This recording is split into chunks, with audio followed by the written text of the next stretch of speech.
Krishna, Hare Krishna, Krishna Krishna Krishna, Hare Hare, Hare Ram, Hare Ram,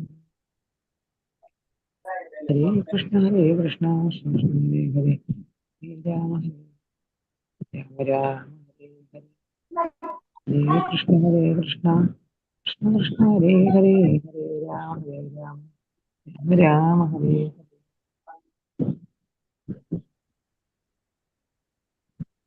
Hare Krishna, Hare Krishna, Krishna Krishna, Hare Hare, Hare Ram, Ram Ram, Hare Krishna, Hare Krishna, Krishna Krishna, Hare Hare, ഹരേ Hare Krishna. Ram.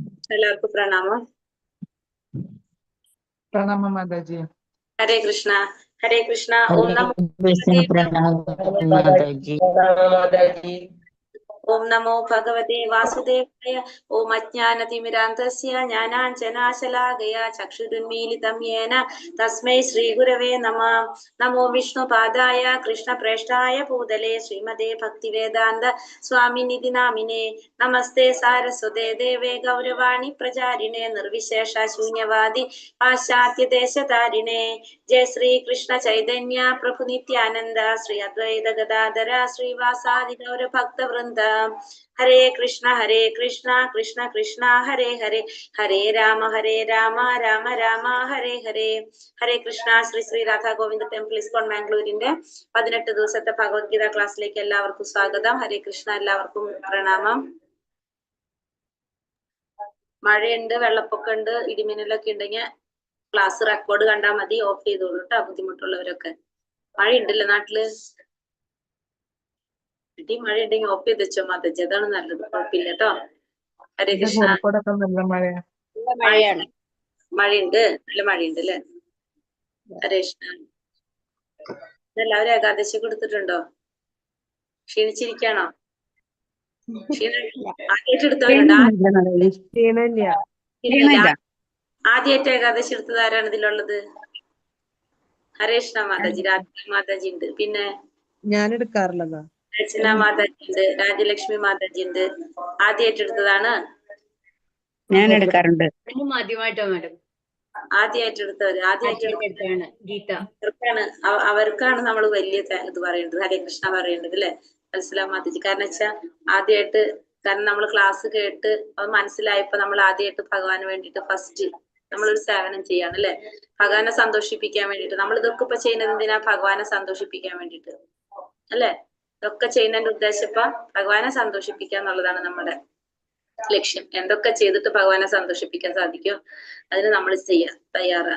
ഹരേ കൃഷ്ണ. അപ്പൊ നമ്മൾ അധ്യായത്തിലേക്ക് കടക്കാം. ഇന്ന് അധ്യായം 12. അധ്യായം 12 ഏതാണ്? അധ്യായം 12 ഭക്തിയോഗം. ഉണ്ടായ കാരണം നമ്മള് ഭക്തിയോഗത്തില് ഭക്തിയെ കുറിച്ച് ഇപ്പൊ ഒന്ന് പറയാൻ കാരണം, കഴിഞ്ഞ അധ്യായത്തിൽ ഭഗവാൻ എന്താ പറഞ്ഞത്? ഭഗവാന്റെ വിശ്വരൂപം കാണിച്ചു തരാ ചെയ്തത് അല്ലെ നമുക്ക്. ഇന്നലെ നമ്മൾ വിശ്വരൂപമൊക്കെ കണ്ടു. കഴിഞ്ഞ അതിൽ എന്തൊക്കെയാ പറഞ്ഞത് ഭഗവാൻ? ഇന്നലത്തെ അധ്യായത്തിൽ എന്തൊക്കെയാ പറഞ്ഞത്? താൻ കൃഷ്ണനെ സകലത്തിന്റെ ശ്രോതാവായി സ്വീകരിക്കുന്നെങ്കിലും മറ്റുള്ളവർ അങ്ങനെ ചെയ്തിരുന്നു വരാം. അതുകൊണ്ട് കൃഷ്ണന്റെ ദിവ്യപ്രഭാവത്തെ എല്ലാവരും ബോധ്യപ്പെടുത്താൻ വേണ്ടിയാണ് വിശ്വരൂപം കാട്ടിത്തരണമെന്ന് ആഗ്രഹിച്ചത്. വിശ്വരൂപം മറ്റുള്ള ഭഗവാന്റെ അവതാരം തമ്മിലുള്ള വ്യത്യാസം എന്താണ്? 1000 സൂര്യേന്ദ്രൻ വൈകുണ്ഠ ലോകത്തിൽ സ്ഥിതി ചെയ്യുന്നു, മറ്റവതാരങ്ങൾ വൈകുണ്ഠ ലോകത്തിൽ സ്ഥിതി ചെയ്യുന്നു. വിശ്വരൂപം സാങ്കല്പികമാണ്. വിശ്വരൂപം താൽക്കാലികമായിട്ടുള്ളതാണ്, സാങ്കല്പികമാണ്, സ്ഥിരല്ല, കാണിച്ചു തന്നു. പക്ഷെ മറ്റുള്ള അവതാരങ്ങൾ എന്താണ്? ഇപ്പൊ നമ്മളിപ്പോ വൈകുണ്ഠ ലോകത്തിൽ പോയി നോക്കിയാൽ അവിടെ ഉണ്ടാവും അവരൊക്കെ അല്ലെ. അതാണ് മറ്റുള്ള അവതാരങ്ങൾ, അവിടെ എല്ലാവരും ഉള്ളതാണ്. പിന്നെ അതേപോലെ തന്നെ പിന്നെന്താ ഭഗവാൻ പറഞ്ഞത്? ഭക്തിയിലൂടെ മാത്രമേ ഭഗവാൻ അറിയാൻ സാധിക്കുള്ളൂ എന്ന് പറഞ്ഞു. 54ാമത്തെ ശ്ലോകത്തിലാണ് പറഞ്ഞത്. ഭക്തിയിലൂടെ മാത്രമേ ഭഗവാന്റെ നിഗൂഢതയിലേക്ക് കടക്കാൻ സാധിക്കുള്ളൂ അല്ലെ എന്ന് ഭഗവാൻ പറഞ്ഞു 54ാമത്തെ ശ്ലോകത്തില്. അപ്പൊ ഭക്തി കൊണ്ട് മാത്രമേ, അതാണ് ഭഗവാൻ പറഞ്ഞത്. അപ്പൊ നമുക്ക് ഇനി അടുത്തത് എന്തറിയണം? ഭക്തി നമുക്ക് എങ്ങനെയൊക്കെ ചെയ്യാം എന്നുള്ളത് നമുക്കറിയാം. ഇപ്പൊ നമ്മൾ പറഞ്ഞു നാമം ജപിക്കണം, പിന്നെന്താണ് നാമം ജപിക്കുക, ഭഗവാനെ കുറിച്ച് അറിയാനുള്ള അവസരങ്ങൾ നമ്മൾ ഉപയോഗിച്ചുകൊണ്ടിരിക്കുക എന്നൊക്കെ നമ്മൾ പറഞ്ഞു. നമ്മൾ വിചാരിക്കും അത് മാത്രമേ ഉള്ളൂ, ഇതിപ്പോ എല്ലാവർക്കും ചെയ്യാൻ സാധിക്കണം എന്നില്ല. ഇപ്പൊ നാമം ജപിക്കുന്നത് ഭയങ്കര തിരക്കുള്ളവരാണെങ്കിൽ അവർക്ക് കുറെ സമയം ഇരുന്നിട്ട് നമ്മൾ ഒരു പ്രാവശ്യം ഒന്നും ജപിച്ചാൽ പോരല്ലോ, കുറെ നമ്മൾ ചെയ്യണ്ടേ നാമം ജപിക്കുമ്പോഴും. അല്ലാതെ നമ്മൾ കുറച്ചു നേരം ഇരുന്നിട്ട് ഇപ്പൊ ഒരു 10 മിനിറ്റ് ഇരുന്ന് ജപിച്ചതുകൊണ്ടോ അല്ലെങ്കിൽ ഒരു 5-6 പ്രാവശ്യം ഭഗവാന്റെ നാമം ജപിച്ചതുകൊണ്ടോ കാര്യമായില്ലല്ലേ. എത്രയോ പേര് എത്രയോ തവണ ജപിച്ചുകൊണ്ടിരിക്കുന്നതാ. അപ്പൊ നമ്മൾ ഈ ചെയ്യുന്നത് വളരെ കുറച്ചാവും. അപ്പൊ നമ്മൾ വിചാരിക്കും ഇത് ഇത്രയും സമയമൊന്നും എനിക്ക് പറ്റുന്നില്ലല്ലോ. അപ്പൊ ഭഗവാൻ ഓരോരുത്തർക്ക് പറ്റിയ രീതിയിലുള്ള 3-5 കാര്യങ്ങൾ പറഞ്ഞു തന്നിട്ടുണ്ട്. നമുക്ക് ഏത് വേണമെങ്കിലും ചെയ്യാം, നമുക്ക് ചോയ്സ് ഉണ്ട് അവിടെ, ഏത് വേണമെങ്കിലും എടുക്കാം, നമുക്ക് ഇഷ്ടമുള്ളത് തിരഞ്ഞെടുക്കാം, നമുക്ക് ഏതാണോ പറ്റുന്നത് അത് ചെയ്യാം. അപ്പൊ അതിൽ ഏറ്റവും നല്ലത് ഏതാണ്? ഭഗവാന്റെ നാമം ജപിക്കുക എന്നുള്ളതാണ്. ഇനി അല്ല, നമുക്ക് ഭഗവാൻ കുറെ കാര്യങ്ങൾ പറയുന്നുണ്ട് 12ാമത്തെ അധ്യായത്തില്, അത് ചെയ്യാം. സുഷമ മാതാജി പ്രോബ്ലം ഉണ്ടെങ്കിൽ ഓഫ് ചെയ്തോളൂ മാതാജി, എന്നിട്ട് പിന്നെ റെക്കോർഡ് കണ്ടാൽ മതി കേട്ടോ. അതുകൊണ്ടൊന്നും ക്ലാസ്സിലും കുറവാണല്ലോ സ്ട്രെങ്ത് മഴ കാരണം കൊണ്ട്.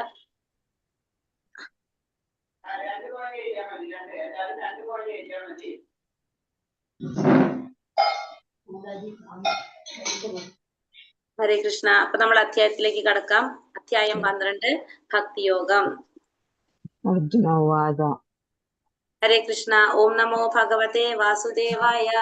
അർജുന വാർഡനോവാച ഏവം ഭക്താസ്താം ഏതാം ഏവം സതതയുക്ത യേ ഭക്താസ്ത്വാം പരിപാസത്തെ യേ ചാപ്യക്ഷര അവ്യക്തം തേഷാം യോഗവിത്തമഃ.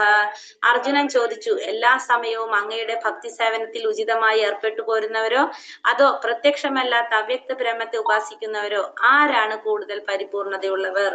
അപ്പൊ അർജുനൻ ഭഗവാനോട് ചോദിക്കാണ്, ആരാണ് കൂടുതൽ പരിപൂർണതയുള്ളവർ? ഒന്ന് ഭഗവാന്റെ ആ ഭക്തിയുടെ സേവനത്തിൽ ഉചിതമായിട്ട് ഏർപ്പെട്ടു പോരുന്നവരാണോ അതല്ല പ്രത്യക്ഷമല്ലാത്ത അവ്യക്ത ബ്രഹ്മത്തെ ഉപാസിക്കുന്നവരാണോ? ആരാണ് കൂടുതൽ പരിപൂർണതയുള്ളവരെന്നാണ് അർജുനൻ ഭഗവാനോട് ആദ്യം ചോദിക്കുന്നത്. എല്ലാ സമയവും അങ്ങയുടെ ഭക്തി സേവനത്തിൽ തന്നെ ഉചിതമായി ഏർപ്പെട്ടു പോരുന്നു. അപ്പൊ എപ്പോഴും ഭക്തിയുടെ സേവനം ചെയ്തു പോരാ, ഭക്തി സേവനത്തിൽ ഭഗവാന്റെ സേവനം ചെയ്തു പോരുന്നവരെയാണോ അല്ല പ്രത്യക്ഷമല്ലാത്ത അവ്യക്ത ബ്രഹ്മത്തെ ഉപാസിക്കുന്നവരാണോ കൂടുതൽ പരിപൂർണതയുള്ളവരെന്നാണ് ചോദിക്കുന്നത്. അതായത് പ്രത്യക്ഷമല്ലാത്ത അവ്യക്ത ബ്രഹ്മം എന്ന് പറഞ്ഞാൽ അതേതാണ്? നമ്മൾ പറയുമ്പോ അതെങ്ങനെയാണ് നമുക്ക് പറയാൻ സാധിക്കുക? പ്രത്യക്ഷമല്ലാത്ത അവ്യക്ത ബ്രഹ്മം എന്ന് പറയുമ്പോ നമുക്ക് ഏതാണ് പറയാൻ സാധിക്കുക? പ്രകാശം അല്ലെ? ആ പ്രകാശത്തെ ആരാധിക്കുന്നവരാണോ? സേവനം ചെയ്യാന്ന് പറയുമ്പോൾ നമ്മൾ എങ്ങനെയായിരിക്കും, എന്തിനായിരിക്കും സേവനം ചെയ്യുന്നത്? ഒരു വ്യക്തിയായിട്ടായിരിക്കും അല്ലെ? ഭഗവാൻ ഒരു വ്യക്തിയായിട്ടല്ലേ നമുക്ക് കാണാൻ സാധിക്കുന്നത്. അപ്പൊ നമ്മളൊരു വ്യക്തിയായിട്ട് കാണുമ്പോ എല്ലാ സമയവും അങ്ങയുടെ ഭക്തി സേവനത്തിൽ നമുക്കൊരു സേവനം ചെയ്യണമെങ്കിൽ നമുക്ക് എന്താണ് ഒരു രൂപം വേണമല്ലേ ഭക്തി സേവനം ചെയ്യാനായിട്ട്? ആ രൂപത്തിൽ സേവനം ചെയ്യുന്നതാണോ അതോ പ്രകാശത്തില് സേവനം ചെയ്യുന്നതാണോ ഉപാസിക്കുന്നതാണോ കൂടുതൽ പരിപൂർണതയുള്ളവരെന്നാണ് ഭഗവാൻ ചോദിക്കുന്നത്. ഇവിടെ അർജുനൻ ചോദിക്കുന്നു ഭഗവാനോട്, ഏതായിരിക്കും പരിപൂർണത ഉണ്ടാകുന്നത്? നമുക്ക് ഏതാണ് തോന്നുന്നത്? ദൃഢവിശ്വാസത്തോടെ ഭക്തി സേവനം ചെയ്യുന്നവരെ. അതീന്ദ്രമായ ദൃഢവിശ്വാസത്തോട്. ഏതിലാണ് പറഞ്ഞത്? ഏതിലാണ് പറയുന്നത്? ഭഗവാന്റെ വ്യക്തിരൂപത്തിൽ തന്നെ മനസ്സുറപ്പിച്ച് മനസ്സുറപ്പിച്ച് എല്ലായ്പ്പോഴും പോഷിക്കുന്നവരാണ്. എന്തുകൊണ്ടാണ് വ്യക്തിരൂപത്തിൽ എന്ന് പറയാൻ കാരണം എന്തുകൊണ്ടാണ്? ഈ രണ്ട് കൂട്ടരിലും ഒന്ന് ഭഗവാന്റെ വ്യക്തിരൂപത്തിൽ ആരാധിക്കുക, ഒരു കൂട്ടര് ഭഗവാന്റെ പ്രകാശമായിട്ട് ഭഗവാൻ ആരാധിക്കുക. അപ്പൊ ഇതില് ഇപ്പൊ നമ്മൾ പറഞ്ഞു ഭഗവാന്റെ വ്യക്തിരൂപത്തിൽ അങ്ങനെ ഭഗവാനെ ആരാധിക്കുന്നവരാണ് കൂടുതൽ പരിപൂർണത നേടാൻ സാധിക്കും, ശ്രേഷ്ഠത ഉള്ളവരെന്ന് പറഞ്ഞു. എന്തുകൊണ്ടാണ് അത് പറയാൻ കാരണം? അയാൾ എല്ലായ്പ്പോഴും കൃഷ്ണാർപ്പണ മനോഭാവത്തോടുകൂടിയാണ് ചെയ്തുകൊണ്ടിരിക്കുക. അപ്പൊ ബ്രഹ്മത്തിൽ ആരാധിക്കുന്നവരോ?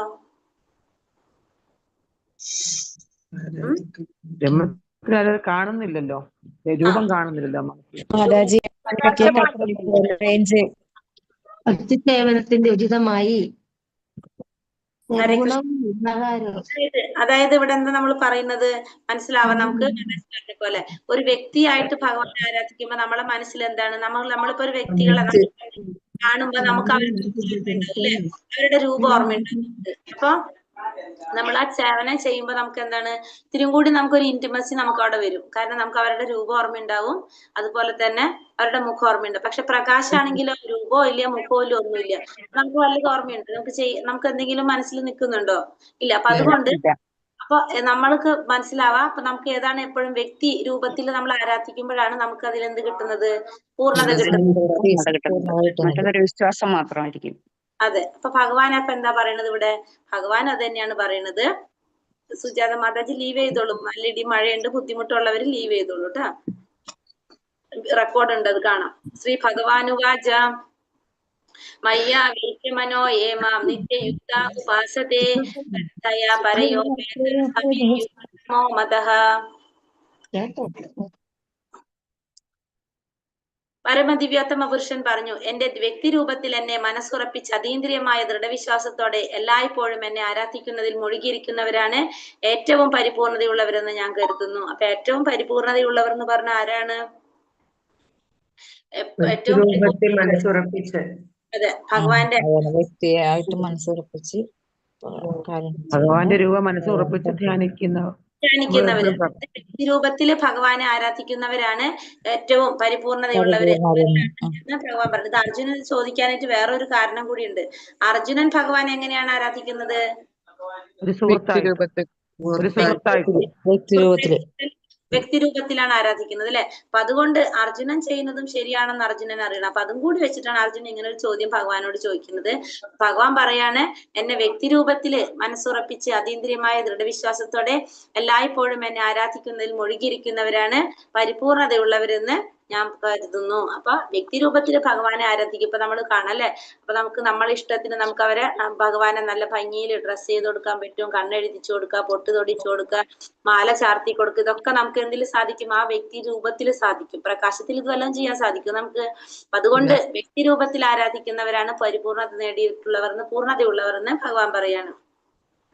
ഏതോക്ഷരമനിർദ്ദേശ്യം അവ്യക്തം പരിപാസത്തെ സർവത്രാഗമചിന്യം ച കുടസ്ഥാമചലം ധ്രുവം സംനിയമേന്ദ്രിയഗ്രാമം സർവത്ര സമബുദ്ധയഃ തേ ത്രേപാപ്നുവന്തി മാമേവ സർവഭൂതാഹി തേ രതഃ. എന്നാൽ ഇന്ദ്രിയങ്ങളെല്ലാം നിയന്ത്രിച്ച് എല്ലാവരിലും സമഭാവനയോടെ സർവ്വജീവികളുടെയും നന്മയിൽ തൽപരരായിക്കൊണ്ട് ഇന്ദ്രിയങ്ങൾക്ക് ഗോചരമല്ലാത്തതും അവ്യക്തവും സർവവ്യാപ്തവും അചിന്യവും സ്ഥിരവും മാറ്റമില്ലാത്തതും ഉറച്ചതും ആയതിനെ, അതായത് നിരപേക്ഷ തത്വത്തിന്റെ വ്യക്തിശൂന്യ സങ്കല്പത്തെ പൂർണ്ണമായും ഉപാസിക്കുന്നവരും ഒടുവിൽ എന്നെ തന്നെ പ്രാപിക്കുന്നു. അപ്പൊ ഭഗവാൻ പറഞ്ഞു വ്യക്തിരൂപത്തെ ആരാധിക്കുന്നതാണ് ഏറ്റവും നല്ലതെന്ന് പറഞ്ഞു ഭഗവാൻ. എന്നിട്ട് വീണ്ടും ഭഗവാൻ എന്താ പറയണേ? പക്ഷെ ഇന്ദ്രിയങ്ങളൊക്കെ നിയന്ത്രിച്ച് സമഭാവനയോടെ സർവ്വജീവികളുടെയും നന്മയിൽ തൽപരരായിക്കൊണ്ട് എല്ലാ ഇന്ദ്രിയങ്ങളും നിയന്ത്രിക്കുക, എല്ലാ ജീവികളോടും നന്മയിൽ തൽപരരായിക്കൊണ്ടിരിക്കുക, സമഭാവനയോടെ കാണാൻ ശ്രമിക്കുക. പിന്നെ ഇന്ദ്രിയങ്ങൾക്ക് ഗോചരമല്ലാത്തതും അവ്യക്തവും സർവ്വവ്യാപ്തവും അചിന്യവും സ്ഥിരവും മാറ്റമില്ലാത്തതും ഉറച്ചതുമായിട്ടുള്ള ആ ഭഗവാനെ ഉപാസിക്കുന്നവരും ഒടുവിൽ ആരെ തന്നെ പ്രാപിക്കും? ഭഗവാനെ തന്നെ പ്രാപിക്കും. പക്ഷെ എങ്ങനെയുള്ളവരാണ്? എല്ലാ ഇന്ദ്രിയങ്ങളും നിയന്ത്രിച്ച് അങ്ങനെയുള്ളവര്, അവർക്കും സാധിക്കും എന്ത്? ഭഗവാനെ പ്രാപിക്കാനായിട്ട് സാധിക്കും. കാരണം അവർ ബ്രഹ്മത്തിലേക്ക് ലയിക്കും. അതിനുശേഷം വീണ്ടും ഒരു ജന്മം എടുത്തിട്ട് പിന്നെ അവർക്ക് എന്താണ്? പരമാത്മാ ഭഗവാൻ അങ്ങനെ വീണ്ടും സാക്ഷാത്കാരത്തിന് അവർക്ക് അവസരമുണ്ട്. അപ്പൊ അതുകൊണ്ട് പക്ഷെ എങ്ങനെയുള്ളവരായിരിക്കണം? ഇന്ദ്രിയങ്ങളെ നിയന്ത്രിച്ചവരായിരിക്കും അവര്. അപ്പൊ അങ്ങനെയുള്ളവർക്ക് ഒരു ഒടുവിൽ എവിടെ തന്നെ എത്താൻ സാധിക്കും? ഭഗവാനിലേക്ക് തന്നെ എത്താനായിട്ട് സാധിക്കും. പക്ഷെ പെട്ടെന്ന് പറ്റില്ല, അവർക്ക് സമയമെടുക്കും. ക്ലേശാധികതരസ്തേഷ അവ്യക്താസക്തചേതസാം അവ്യക്താ ഹി ഗതിർദുഃഖം ദേഹവദ്ഭിരവാപ്യത്തെ. പരമപുരുഷന്റെ അവ്യക്തവും വ്യക്തിശൂന്യവുമായ ഭാവത്തിൽ ആസക്തചിത്തരായവർക്ക് പുരോഗമനത്തിന് പ്രയാസമേറും. ശാരീരികൾക്ക് ഈ വഴിക്കുള്ള മുന്നേറ്റം സദാ ദുഷ്കരമാണ്. അപ്പൊ പരമപുരുഷന്റെ അവ്യക്തവും വ്യക്തിശൂന്യവുമായ ഭാവത്തിൽ ആസക്തചിത്തരായവർക്ക് പുരോഗമനത്തിന് പ്രയാസമേറും. അപ്പൊ ഭഗവാന്റെ അവ്യക്തമായ രൂപത്തിൽ അല്ലെങ്കിൽ വ്യക്തിശൂന്യമായ ഭാവത്തിൽ ആസക്തി ചിത്തരായിട്ടുള്ളവർ, ഭഗവാന്റെ ആ വ്യക്തിയല്ലാത്ത ഭാവം അല്ലെ, അവ്യക്തമായ രൂപം, പ്രകാശ രൂപം, അതില് ആസക്തരായവർക്ക് പുരോഗമനത്തിന് എന്താണ്? പ്രയാസം സംഭവിക്കും. അതില് ശാരീരികൾക്ക് ഈ വഴിക്കുള്ള മുന്നേറ്റം സദാ ദുഷ്കരമാണ്. അപ്പൊ ശാരീരികൾക്കോ ഇത്തരത്തിലുള്ള മുന്നേറ്റവും ദുഷ്കരമാണ്. അപ്പൊ ഭഗവാന് ആ വ്യക്തി രൂപത്തിൽ ആരാധിക്കുമ്പോഴാണ് നമുക്ക് എന്തിന് സാധിക്കുന്നത്, പുരോഗതി നടക്കുന്നത്. അതല്ലെങ്കിൽ നമുക്ക് പുരോഗതി ഉണ്ടാവില്ല, അത് നമുക്ക് ബുദ്ധിമുട്ടാണെന്ന് പറയാണ്. ഇനി അടുത്തത് എന്നാ പറഞ്ഞത്, തെരുവിൽ പലയിടത്തും തപാൽ പെട്ടികൾ കാണാം. ഇവയിൽ നമ്മൾ കൊണ്ടുപോയിടുന്ന കത്തുകൾ സ്വാഭാവികമായി നിഷ്പ്രയാസം ഉദ്ദിഷ്ട സ്ഥാനങ്ങളിൽ എത്തുന്നു. എന്നാൽ തപാൽ പെട്ടികൾ എന്ന് ആധികാരികമായി പ്രഖ്യാപിക്കാത്ത ഏതെങ്കിലും പഴയ പെട്ടികളിലൂടെ ഈ പ്രക്രിയ നടത്താനാവില്ല. അങ്ങനെ അംഗീകൃതമായ പ്രാതിനിധ്യമുള്ള ഒരു വിഗ്രഹ രൂപം ഈശ്വരനുണ്ട്. അതിനെ അർച്ചാ വിഗ്രഹം എന്ന് പറയുന്നു. ഈ അർച്ചാ വിഗ്രഹം പരമപുരുഷന്റെ അവതാരമാണ്. അപ്പൊ തെരുവില് പല സ്ഥലത്തും എന്തുണ്ട്, തപാൽ പെട്ടികള് കാണാനായിട്ട് സാധിക്കും. ഇവയിൽ നമ്മ കൊണ്ടുവിടുന്ന കത്തുകൾ, അതായത് നമുക്കറിയാം പോസ്റ്റ് ഓഫീസിൽ അല്ലെ, പോസ്റ്റ് ഓഫീസിന്റെ ബോക്സുകൾ, പോസ്റ്റ് ബോക്സുകൾ നമ്മൾ ലെറ്റർ കൊണ്ടിടുന്നത്, ആ പോസ്റ്റ് ബോക്സുകൾ പോസ്റ്റ് ഓഫീസിന്റെ അടുത്തുണ്ടാവും. പിന്നെ പല സ്ഥലത്ത് റോഡിൽ പല സ്ഥലത്തും സ്ഥാപിച്ചിട്ടുണ്ടാവും. നമ്മൾ ആ ബോക്സിൽ കൊണ്ട് ലെറ്റർ ഇട്ടാലും അത് നമ്മൾ അഡ്രസ് എഴുതിയ സ്ഥലത്ത് തന്നെ ആ ലെറ്റർ കിട്ടും. കാരണം അത് പോസ്റ്റ് ഓഫീസ് വെച്ചിട്ടുള്ളതാണ് ആ ബോക്സുകൾ.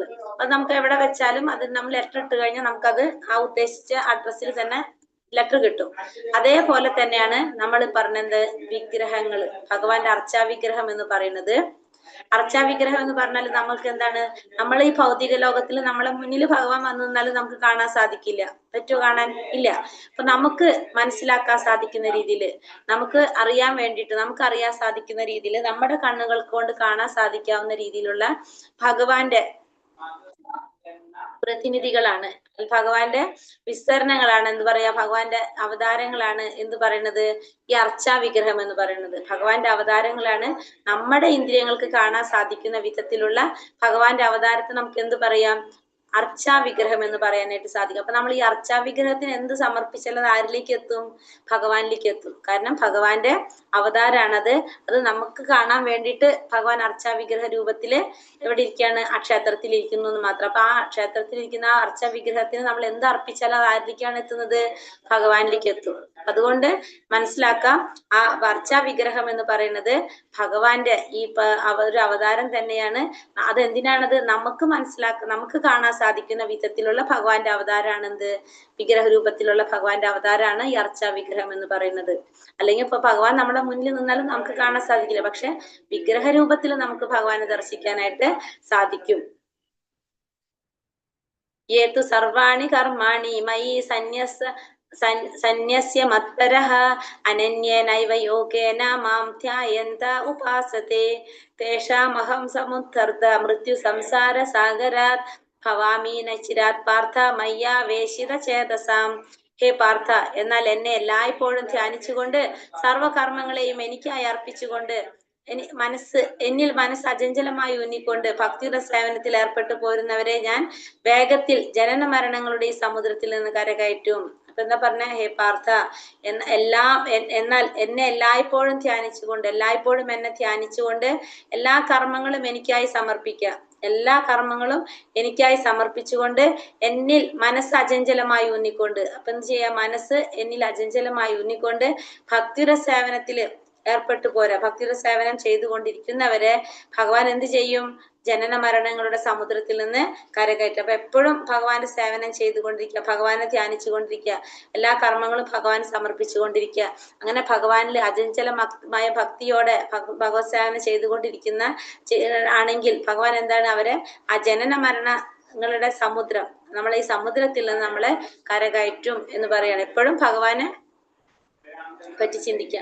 ഈ ജനന മരണ സാഗരത്തില്, നമ്മൾ ഈ ഭൗതിക ലോകത്തില് ജനന മരണ സാഗരത്തില്, മൃത്യു സംസാര സാഗരത്തില് നമ്മൾ എങ്ങനെയാണ് നിൽക്കുന്നതെന്ന് നമുക്കിവിടെ മനസ്സിലാക്കാൻ സാധിക്കാണ്.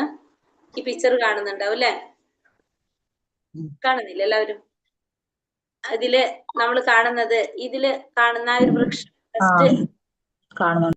കാണുന്നതാണ് ആ വൃക്ഷമാണ്. ആ വൃക്ഷം എന്താണ്, ഭൗതിക പ്രകൃതിയാണ്. ആ വൃക്ഷം സങ്കല്പിക്കുകയാണ് നമ്മള്, ആ ഭൗതിക പ്രകൃതി. ആ വൃക്ഷം എന്താണ്, ഭൗതിക പ്രകൃതിയാണ്.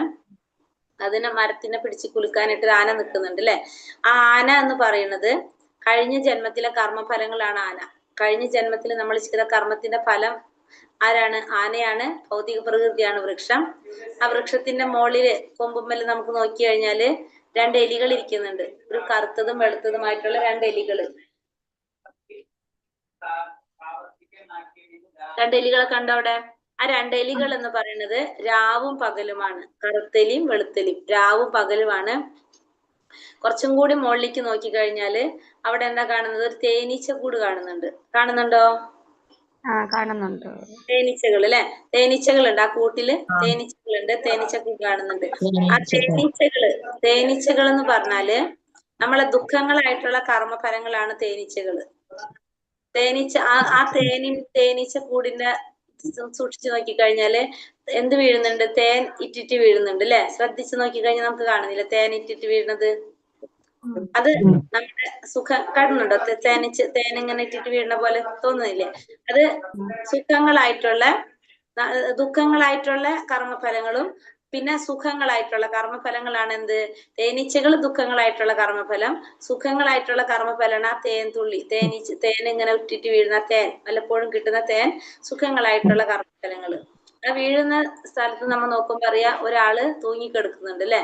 അത് നമ്മൾ ജീവാത്മാക്കളാണ്. തൂങ്ങിക്കിടക്കുന്നത്. തൊട്ടടുത്ത് ആരിയ്ക്കുന്നുണ്ട്? കൈ നീട്ടിയിട്ട് ഭഗവാനുണ്ട്. ഭഗവാൻ കൈ നീട്ടിയിരിക്കുന്നുണ്ട്. താഴെ ഒരു കുളത്തിൽ എന്തുണ്ട്? പാമ്പുകളുണ്ട്. ഈ പാമ്പുകൾ എന്ന് പറയുന്നത് മൃത്യുവിനെ സൂചിപ്പിക്കുന്നതാണ് പാമ്പുകള്. ആ കൈ വിട്ട് കഴിഞ്ഞാൽ എവിടേക്ക് വീഴും? കുളത്തിൽ വീണിട്ട് സംഭവിക്കും. ഭഗവാനുണ്ട്. നമുക്ക് ആ കൈ ഒന്ന് അങ്ങോട്ട് കൊടുത്തു കഴിഞ്ഞാൽ നമുക്ക് എന്ത് ചെയ്യാൻ സാധിക്കും? ഇവിടെ നിന്ന് രക്ഷപ്പെടാൻ സാധിക്കും. അല്ലെങ്കിലും അയാളത്തിൽ വീഴും. കാരണം എന്താണ്? ആ എലികള് ആ മരത്തിന്റെ കൊമ്പ് കാർന്ന് കഴിച്ചുകൊണ്ടിരിക്കുക അല്ലെ? അതായത് രാവും പകലാണ്. അപ്പൊ നമ്മള് ഓരോ ദിവസം ചെല്ലുന്തോറും നമ്മൾ ആയുസ് കുറഞ്ഞു വന്നുകൊണ്ടിരിക്കുകയാണ്. അപ്പൊ എങ്ങനെയായാലും നമുക്ക് എന്ത് സംഭവിക്കും? നമുക്ക് മരണം സംഭവിക്കും. അപ്പൊ നമ്മൾ എന്താ ചെയ്തുകൊണ്ടിരിക്കുന്നത് ഇവിടെ? നമ്മള് ആ അതുമ്പോ തൂങ്ങിക്കിടന്നിട്ട് ദുഃഖങ്ങളാകുന്ന ഫലങ്ങളാണ് ആര്? തേനീച്ച. പക്ഷെ വല്ലപ്പോഴും കിട്ടുന്ന അസുഖമാണ് നമുക്ക് കിട്ടുന്ന തേൻ. അതാണ് സുഖങ്ങളായിട്ടുള്ള കർമ്മഫലങ്ങളാണ് നമ്മൾ എന്താ ചെയ്യണത്? ആ മരത്തിൽ തൂങ്ങിക്കിടന്ന് നാവും നീട്ടിയിട്ട് വല്ലപ്പോഴും കിട്ടുന്ന ആ തേൻ തുള്ളിക്ക് വേണ്ടിയിട്ട് നമ്മൾ കഷ്ടപ്പെട്ട് തൂങ്ങിക്കിടക്കാണ് അവിടെ അല്ലെ? വല്ലപ്പോഴും കിട്ടുന്ന ആ തേൻ തുള്ളിക്ക് വേണ്ടിയിട്ട് ആ മരം പിടിച്ച് കുലുക്കിക്കൊണ്ടിരിക്കുന്നുണ്ട് ആന. കഴിഞ്ഞ ജന്മത്തിലെ കർമ്മഫലമായിട്ടുള്ള ആന. വല്ലപ്പോഴും കിട്ടുന്ന ആ ഒരു തേൻ തുള്ളിക്ക് വേണ്ടിയിട്ട് നമ്മൾ എന്ത് ചെയ്യണം? അവിടെ കഷ്ടപ്പെട്ട് തൂങ്ങി പിടിച്ച് കിടക്കുക. ഒന്ന് തൊട്ടടുത്ത് ആരുണ്ട്? ഭഗവാനുണ്ട്. നമ്മളൊന്ന് തിരിഞ്ഞു നോക്കി കൈ നീട്ടിയാൽ മാത്രം മതി അവിടേക്ക്. പക്ഷെ നമ്മളത് ചെയ്യണില്ല. നമ്മളെ ശ്രദ്ധ എവിടേക്കാണ്? വല്ലപ്പോഴും കിട്ടുന്ന ആ തേനിന് വേണ്ടിയിട്ടാണ് നമ്മൾ ശ്രദ്ധിച്ചുകൊണ്ടിരിക്കുന്നത് അല്ലെ? ഇതാണ് നമ്മുടെ ഈ മൃത്യു സംസാരത്തിൽ, നമ്മൾ ഈ ഭൗതിക ലോകത്തിലുള്ള നമ്മുടെ ഓരോ ജീവാത്മാവിന്റെ അവസ്ഥ അല്ലെ? നമ്മളൊക്കെ ഇങ്ങനെ തന്നെയല്ലേ ചിന്തിച്ചുകൊണ്ടിരിക്കുന്നതും പ്രവർത്തിച്ചുകൊണ്ടിരിക്കുന്നതും. വല്ലപ്പോഴും നമ്മൾ ഫീൽ ചെയ്യാണ് അത് നമ്മളെ സുഖമാണെന്ന് അല്ലെ? നമ്മൾ പറയുന്നുണ്ട് രണ്ടാമത്തെ അധ്യായത്തില്, നമ്മുടെ ഇന്ദ്രിയങ്ങൾ കൊണ്ടാണ് നമുക്ക് തോന്നിക്കുന്നത് സുഖാണെന്നും ദുഃഖാണെന്നും തോന്നിക്കുന്നത്. നമ്മുടെ സന്തോഷം വേറൊരാളുടെ ദുഃഖാവാം, അവരുടെ സന്തോഷം നമ്മുടെ ദുഃഖാവാം അല്ലെ? അത് തോന്നിക്കുന്നത് നമ്മളുടെ ഓരോരുത്തരുടെയും ഫീലിങ്സ് ആണ് തോന്നുന്നത്. അപ്പൊ ഈ സുഖമാണെന്ന് അയാൾ ചിന്തിക്കാണ്. ആ സുഖത്തിന് വേണ്ടിയിട്ട് അയാൾ അവിടെ തൂങ്ങി പിടിച്ചിരിക്കുകയാണ്. പക്ഷെ എന്താണ്? സുഖവും വരുന്നുണ്ട്, ദുഃഖവും വരുന്നുണ്ട്. അത് അയാൾ എന്ത് ചെയ്യണം? വേറെ ഒന്നും ചുറ്റുപാടൊന്നും മൈൻഡ് ചെയ്യാതെ അതിന് വേണ്ടി മാത്രം അവിടെ കിടക്കുക. അതാണ് എന്ത് പറയുന്നത്? ഏത് സമയത്തും നമുക്ക് എന്ത് സംഭവിക്കാം? ആ സുഖവും ദുഃഖത്തിന് വേണ്ടിയിട്ട് നമ്മൾ പിന്നാലെ പോയിക്കൊണ്ടിരിക്കുമ്പോ നമ്മൾ അറിയുന്നില്ല നമ്മളെ ഓരോ രാവും പകലും കഴിഞ്ഞുകൊണ്ടിരിക്കുകയാണ് അല്ലെ? ഒന്നുകിൽ നമ്മൾ എന്ത് ചെയ്യും? നമുക്ക് മരണം സംഭവിക്കും. അതല്ലെങ്കിൽ നമ്മൾ എന്ത് വീഴും? നമ്മളായ കുളത്തിലേക്ക് വീഴും. അപ്പൊ രണ്ടായാലും നമുക്ക് എന്ത് ഉറപ്പാണ്? മരണം ഉറപ്പാണ്. മരിച്ചു കഴിഞ്ഞാൽ ജനനം ഉറപ്പാണ്. പക്ഷെ തൊട്ടടുത്തിരിക്കുന്ന ഭഗവാന്റെ അടുത്തേക്ക് നമ്മൾ തിരിഞ്ഞ് കൈ നീട്ടി കൊടുത്തു കഴിഞ്ഞാലോ നമുക്ക് ഇതിൽ നിന്ന് രക്ഷപ്പെടാനായിട്ട് സാധിക്കും. പക്ഷെ അത് ആരും ശ്രദ്ധിക്കുന്നില്ല. ആ ജീവാത്മാവ് ചിന്തിക്കുന്നില്ല. കൃഷ്ണ മനസ്സിലായോ? അത് മനസ്സിലായി മാധവി. ഹരേ കൃഷ്ണ. അപ്പൊ ഇനി അടുത്തത് എന്താ പറഞ്ഞ? ഇനി ഭഗവാൻ നമ്മളോട് കഴിഞ്ഞ അധ്യായത്തിൽ പറഞ്ഞു അല്ലെ? ഭക്തിയിലൂടെ മാത്രമേ ഭഗവാനെ പ്രാപിക്കാനായിട്ട് സാധിക്കുള്ളൂ. അപ്പൊ അത് എങ്ങനെയൊക്കെ ചെയ്യാന്നുള്ളതാണ് ഇനി വരുന്ന 5 ശ്ലോകങ്ങളിലൂടെ ഭഗവാൻ പറഞ്ഞു തരുന്നത്. ഭക്തി നമുക്ക് എങ്ങനെയൊക്കെ നമുക്ക് ചെയ്യാം എന്നുള്ളതാണ് പറയുന്നത്. 8, 9, 10, 11, 12 5 ശ്ലോകങ്ങളിൽ ഭക്തിയിലൂടെ എങ്ങനെ ഭഗവാനെ പ്രാപിക്കാം എന്നുള്ളതാണ് പറയുന്നത്. അതിൽ ഒന്നാമത്തെ പറയുന്നത് മയി ബുദ്ധിം നിവേശയ ദിവ ശിഷ്യസി മയ്യേവ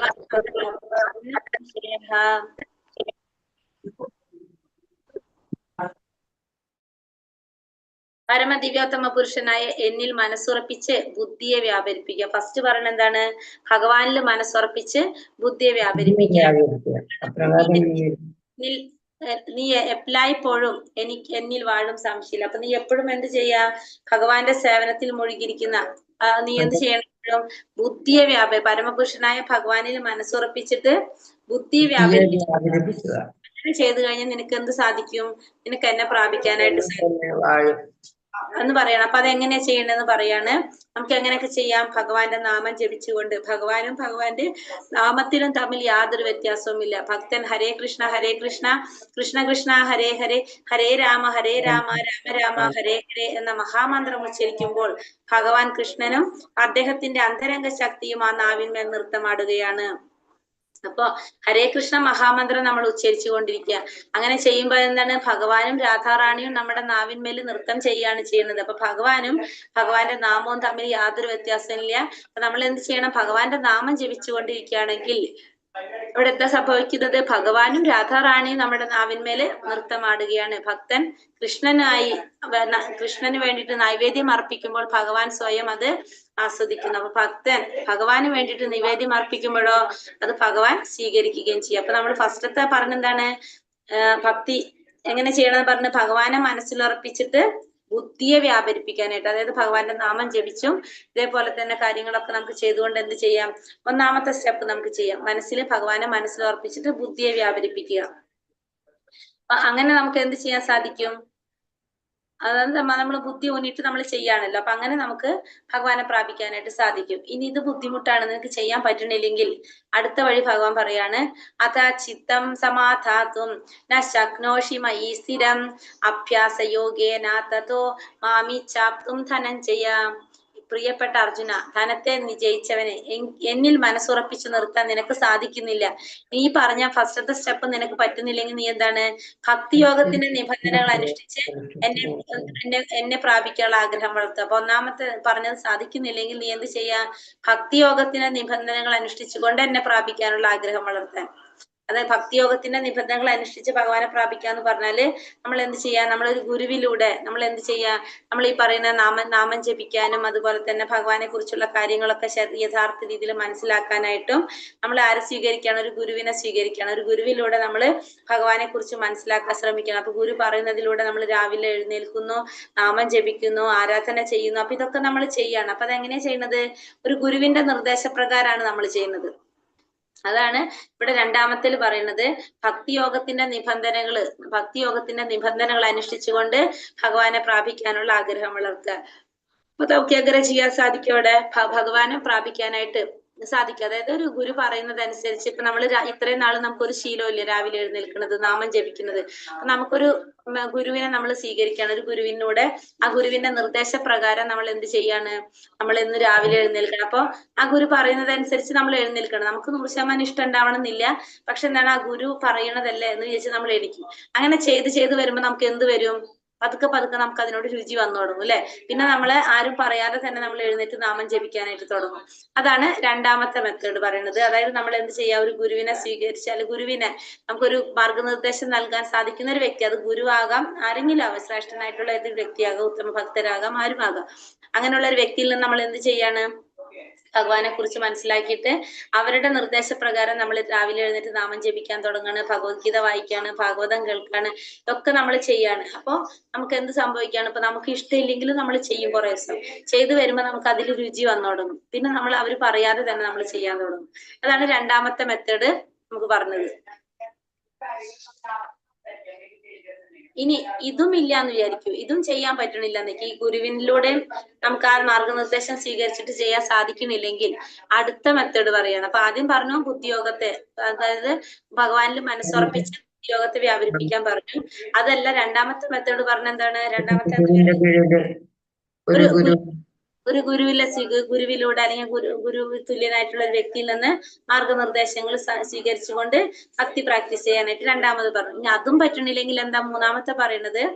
അപ്യസ്യാപി സമർത്ഥോസി മത്കർമ്മ പരമോ ഭവ മദർത്ഥാമപി കർമാണി കുർവൻ സിദ്ധിമ വാപ്സ്യസി.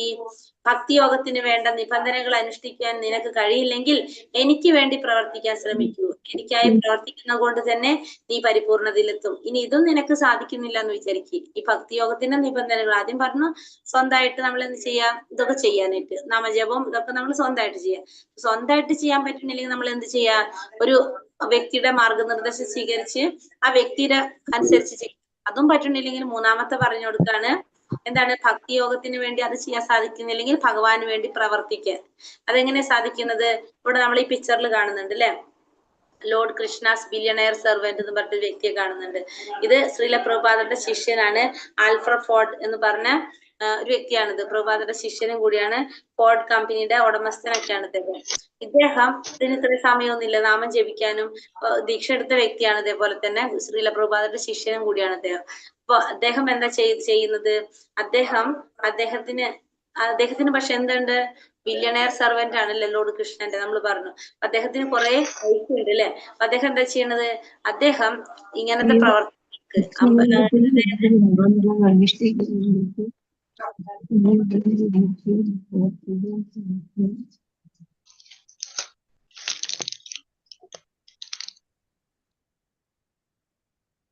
ഹരേ കൃഷ്ണ. അപ്പൊ ഇവിടെ എന്താ പറഞ്ഞത്, അപ്പൊ അദ്ദേഹം എന്താ ചെയ്യുന്നത്, അദ്ദേഹത്തിന് അദ്ദേഹം ആ പൈസയിൽ നിന്ന് അമ്പലത്തിലേക്ക് എന്ത് ചെയ്യും, അമ്പലത്തിലേക്ക് കൊടുക്കുക.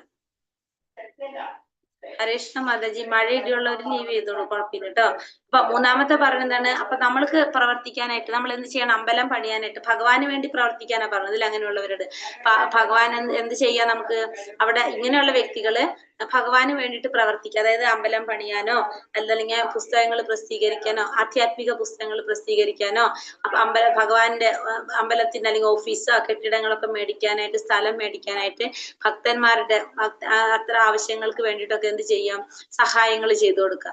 അങ്ങനെ നമുക്ക് ചെയ്യാനായിട്ട് സാധിക്കും. മൂന്നാമത്തെ മെത്തേഡ് പറയുന്നത്, അപ്പൊ ഭഗവാൻ എന്താ പറയണത്, അപ്പൊ ആദ്യം പറയണത് ഏറ്റവും നല്ലത്, പിന്നെ അത് കുറഞ്ഞു വരുന്നതാണ് കേട്ടോ. ഫസ്റ്റത്തെയാണ് ഏറ്റവും നല്ലത്, നാമജപമാണ് ഏറ്റവും ബെറ്റർ.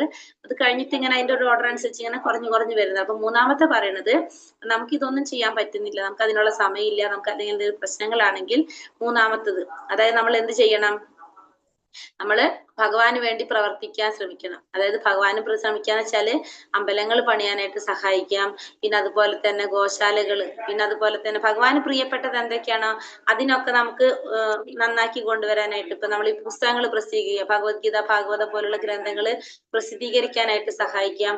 ഇതൊക്കെ നമ്മൾ ചെയ്യുന്നത് എന്താണ്, ഇതൊക്കെ ചെയ്യുന്നത് നമ്മൾ അത്തരത്തിലുള്ള ഭക്തി നമ്മളെ കാര്യങ്ങളാണ്, ഭക്തിയോടെ ചെയ്യുന്ന കാര്യങ്ങളാണ്. അപ്പൊ മൂന്നാമത്തെ നമുക്ക് എന്ത് പറയാം, ഇത് പറയാം. അതായത് എങ്ങനെയാണ് നമുക്ക് ഭക്തിയെ കൊണ്ടുവരേണ്ടത് നമുക്ക് മനസ്സിലാക്കാൻ സാധിക്കും. മൂന്നാമത്തെ, ഇത് ചെയ്താലും നമുക്ക് എന്തെന്ന് പറയാം, അതിനെയും ഭക്തിയുടെ സേവനം. അപ്പൊ 3 കാര്യങ്ങൾ ഇപ്പൊ ഭഗവാൻ പറഞ്ഞു. ഒന്നാമത്തത് എന്ത് ചെയ്യണം, ഭഗവാനിൽ മനസ്സുറപ്പിച്ച് ബുദ്ധി വ്യാപരിപ്പിക്കാൻ പറഞ്ഞു. രണ്ടാമത്തെ പോയിന്റ് പറഞ്ഞു, ഒരു ആചാര്യനിൽ നിന്ന് മനസ്സിലാക്കിയിട്ട്, ഒരു ആചാര്യന്റെ നിർദ്ദേശപ്രകാരം നമ്മൾ എന്ത് ചെയ്യണം, നമ്മള് ഭക്തിയോഗത്തിന്റെ നിബന്ധനകളല്ല. രണ്ടാമത്തെ, ഒരു ആചാര്യന്റെ നിർദ്ദേശപ്രകാരം നമ്മൾ എന്ത് ചെയ്യണം, നമ്മൾ ഭക്തി പ്രാക്ടീസ് ചെയ്യാനായിട്ട് ശ്രമിക്കണം. മൂന്നാമത്തെ, അതല്ലെങ്കിൽ അടുത്തത് എന്ത് പറഞ്ഞു, ഭക്തിയോഗത്തിന് വേണ്ട നിബന്ധനകൾ അനുഷ്ഠിക്കാനായിട്ട് കഴിയുന്നില്ലെങ്കിൽ ഭഗവാന് വേണ്ടിയിട്ട് പ്രവർത്തിക്കാൻ പറഞ്ഞു അല്ലെ. അതാണ് ഇപ്പൊ നമ്മൾ പറഞ്ഞത്. ഭഗവാന് വേണ്ടി പ്രവർത്തിക്കുന്നത് എങ്ങനെയാണ്, ഇപ്പൊ പറഞ്ഞ പോലെ തന്നെ അമ്പലങ്ങൾ പണിയാൻ സഹായിച്ചു കൊടുക്കുക. പിന്നെ അതേപോലെ തന്നെ ഭഗവാന് ഇഷ്ടമുള്ള കാര്യങ്ങള്, ഗോശാല, അതൊക്കെ ചെയ്തിട്ട് പിന്നെ പുസ്തകങ്ങൾ പ്രസിദ്ധീകരിക്കാനായിട്ട് സഹായിച്ചു കൊടുക്കുക. അതായത് ഭഗവാന് പ്രീതി തോന്നുന്ന, ഭഗവാൻ ഇഷ്ടമുണ്ടാവും തോന്നുന്ന കാര്യങ്ങൾ ചെയ്തുകൊണ്ട് നമുക്ക് എന്ത് ചെയ്യാം, നമുക്ക് ഇവിടെ ചെയ്യാനായിട്ട് സാധിക്കും. അപ്പൊ മൂന്നാമത്തെ മെത്തേഡും നമ്മൾ പറഞ്ഞു. ഇനി നാലാമത്തെ ഭഗവാൻ എന്താ പറയുന്നത്, അതിന് മുന്നിൽ വായിക്കാം. സമ്പന്നനായ ഒരാൾക്ക് കൃഷ്ണാവബോധം പ്രചരിപ്പിക്കാനായി ഒരു ഓഫീസോ ക്ഷേത്രമോ ഉണ്ടാക്കുന്നതിന് സഹായിക്കാം. അല്ലെങ്കിൽ പുസ്തകങ്ങളുടെ പ്രസിദ്ധീകരണത്തിന് സഹായിക്കാം. ഇങ്ങനെ പ്രവർത്തിക്കാനുള്ള മേഖലകൾ പലതുമുണ്ട്. അത്തരം പ്രവർത്തികളിൽ താല്പര്യം വളർത്തിയെടുക്കേണ്ടതാണ്. അപ്പൊ നമുക്ക് ഒന്നാമത്തെ നമ്മൾ പറഞ്ഞു, കൃഷ്ണാവബോധം പ്രചരിപ്പിക്കാനായിട്ട് ഓഫീസോ ക്ഷേത്രമൊക്കെ ഉണ്ടാക്കാൻ സഹായിക്കാം, പുസ്തകങ്ങൾ പ്രസിദ്ധീകരിക്കാൻ സഹായിക്കാം. ഇത്തരത്തിലുള്ള മേഖലകൾ, പ്രവർത്തിക്കാനുള്ള മേഖലകൾ പലതുമുണ്ട്. ഇത്തരം പ്രവർത്തികൾ താല്പര്യം വളർത്തിയെടുക്കേണ്ടതാണെന്ന് പറഞ്ഞു. തന്റെ കർമ്മഫലങ്ങളെ ഉപേക്ഷിക്കാൻ സാധിക്കാത്ത പക്ഷം അയാൾക്ക് എന്തെങ്കിലും ചെറിയൊരു ശതമാനമെങ്കിലും കൃഷ്ണാവബോധം പ്രചരിപ്പിക്കാനായിട്ട് ചെലവാക്കണം. അപ്പൊ ചിലവർക്ക് എന്ത് സാധിക്കുന്നുണ്ടാവില്ല, കർമ്മഫലങ്ങൾ ഉപേക്ഷിക്കാനായിട്ട് സാധിക്കുന്നുണ്ടാവില്ല. നമ്മൾ ചെയ്യുന്ന കർമ്മത്തിന്റെ ഫലം നമുക്ക് ഉപേക്ഷിക്കാൻ സാധിക്കുന്നുണ്ടാവില്ല.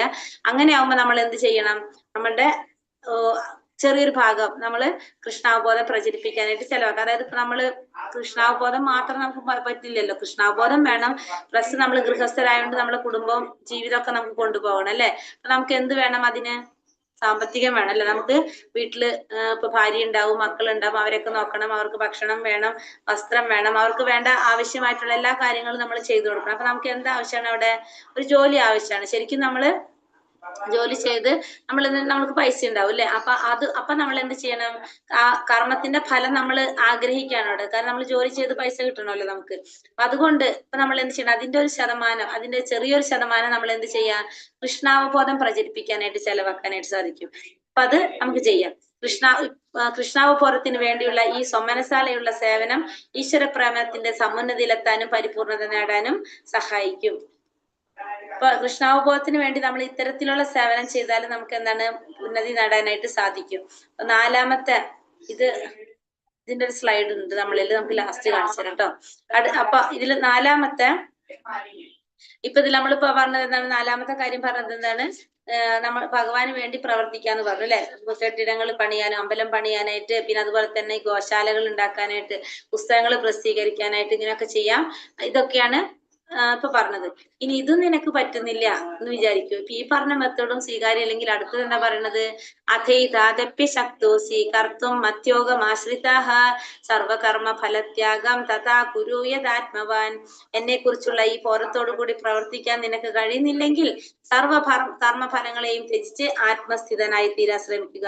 അപ്പൊ ഇതും നിനക്ക് ചെയ്യാൻ സാധിക്കുന്നില്ല എന്താണ്, ഈ പറഞ്ഞ കാര്യം ബോധത്തോടു കൂടി പ്രവർത്തിക്കാൻ നിനക്ക് കഴിയുന്നില്ലെങ്കിൽ നീ എന്ത് ചെയ്യണം, സർവ കർമ്മഫലങ്ങളെയും ത്യജിച്ചുകൊണ്ട് ആത്മസ്ഥിതനായി തീരാൻ ശ്രമിക്കുക. കർമ്മഫലങ്ങളെല്ലാം ത്യജിച്ച് ആത്മസ്ഥിതനായിട്ട് തീരാനായിട്ട് ശ്രമിക്കുക. ഇപ്പൊ നമ്മൾ കഴിഞ്ഞതിൽ പറഞ്ഞു, ഇപ്പൊ നമ്മൾ പറഞ്ഞൊരു ഗൃഹസ്ഥനാണ്, അപ്പൊ അദ്ദേഹത്തിന്റെ കുടുംബം നോക്കണം അല്ലെ, കുടുംബം നോക്കണം, മക്കളെ നോക്കണം, ഭാര്യയെ നോക്കണം. അപ്പൊ നമുക്ക് അത്യാവശ്യം നമ്മുടെ ചെലവുകൾക്ക് നമുക്ക് പൈസ വേണം, നമുക്ക് കർമ്മത്തിന്റെ ഫലങ്ങൾ ത്യജിക്കാൻ പറ്റില്ല. അപ്പൊ നമ്മൾ എന്ത് ചെയ്യണം, അതിൽ നിന്നൊരു ചെറിയൊരു സംഖ്യ നമ്മൾ എന്ത് ചെയ്യാ, ഈ നമ്മളെ മനസ്സിന് സമാധാനം കിട്ടുന്ന അല്ലെങ്കിൽ നമുക്ക് സന്തോഷം തരുന്ന ഇത്തരത്തിലുള്ള പ്രവർത്തനങ്ങൾക്ക് വേണ്ടിയിട്ട് നമുക്ക് ഉപയോഗിക്കാൻ സാധിക്കും. ഇപ്പൊ വീട്ടില് മറ്റാരും ഭക്തന്മാരല്ല, ഇപ്പൊ നമുക്ക് വേറെയുള്ള കാര്യങ്ങളും ചെയ്യാൻ സാധിക്കുമെങ്കിൽ നമുക്ക് എന്ത് ചെയ്യാം, നമ്മൾ ആ കർമ്മഫലത്തിന്റെ ചെറിയൊരു പങ്ക് നമുക്ക് ആർക്കും കൊടുക്കാം, ഭഗവാന് സേവനം ചെയ്യാനായിട്ട് നമുക്ക് എടുക്കാനായിട്ട് സാധിക്കും.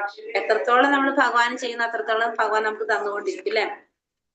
അതിന് നമുക്ക് അവിടെ ചെയ്യാനായിട്ട് സാധിക്കും. അപ്പൊ അതാണ് മൂന്നാമത്തേല് പറയുന്നത്. നാലാമത്തേല് പറയുന്നത്, ഇനി അതും നിനക്ക് ചെയ്യാൻ സാധിക്കില്ല. അപ്പൊ അതായത് സാമൂഹ്യ സേവനങ്ങള്, ആശുപത്രികളില്, വൃദ്ധസദനങ്ങള്, പിന്നെ അനാഥാലയങ്ങള്, ഇങ്ങനെയുള്ള സ്ഥലത്തൊക്കെ നമുക്ക് ഇത്തരത്തിൽ സേവനങ്ങൾ ചെയ്യാനായിട്ട് സാധിക്കും. അതായത് നമ്മൾക്ക് കർമ്മഫലം ത്യജിക്കാൻ പറ്റില്ല. അപ്പൊ നമ്മൾ കർമ്മത്തിന്റെ ഫലം അത് സ്വീകരിച്ചിട്ട് അതിന്റെ ഒരു ശതമാനം, എത്രയോ ശതമാനം, നിശ്ചിത ശതമാനം നമ്മൾ എന്ത് ചെയ്യാണ്, ഇത്തരത്തിലുള്ള കാര്യങ്ങൾ കൊടുക്കാണ്. അനാഥാലയങ്ങളിലേക്കോ പിന്നെ വൃദ്ധസദനങ്ങളിലേക്കോ അങ്ങനെയുള്ള സ്ഥലങ്ങളിലേക്ക്. അപ്പൊ അതൊക്കെ ചെയ്യാനായിട്ട് നമുക്ക് സാധിക്കും. അപ്പൊ അങ്ങനെ ചെയ്യുമ്പോഴും നമുക്ക് എന്ത് വരികയാണ്, നമ്മൾ ആ ഭക്തിയുടെ അഞ്ച് തരത്തിൽ ഭക്തി ചെയ്യാന്നല്ലേ പറഞ്ഞു. അപ്പൊ അതിൽ ഒരെണ്ണാണ് അത് പറയുന്നത്, നാലാമത്തെയാണ് അപ്പൊ നമ്മളിപ്പൊ പറഞ്ഞത്. ഇനി അഞ്ചാമത്തത് എന്താ പറയണത്, ശ്രേയോ ഹി ജ്ഞാനമപ്യാസ്യ ജ്ഞാനാധ്യാനം വിശിഷ്യത്തെ കന്യാത് കർമ്മ ഫലത്യാഗാന്തര അനന്തരം. നിനക്ക് പരിശീലിക്കാൻ സാധ്യമല്ലെങ്കിൽ, നിനക്ക് ഇതും പരിശീലിക്കാൻ സാധ്യമില്ലെങ്കിൽ എന്ത് ചെയ്യണം, ജ്ഞാനാർജനത്തിന് ശ്രമിക്കുക, ജ്ഞാനം നേടാനായിട്ട് ശ്രമിക്കുക. ജ്ഞാനത്തെക്കാൾ ശ്രേഷ്ഠമാണ് ധ്യാനം, ധ്യാനത്തെക്കാൾ വിശേഷമാണ് കർമ്മഫലങ്ങളെ ത്യജിക്കൽ. എന്തെന്നാൽ ത്യാഗത്താൽ മനഃശാന്തി ലഭിക്കും. ഈ പറഞ്ഞത് നിനക്ക് ചെയ്യാൻ പറ്റണില്ലെങ്കിൽ നീ എന്ത് ചെയ്യണേ, നീ ജ്ഞാനം നേടാനായിട്ട് ശ്രമിക്കണം.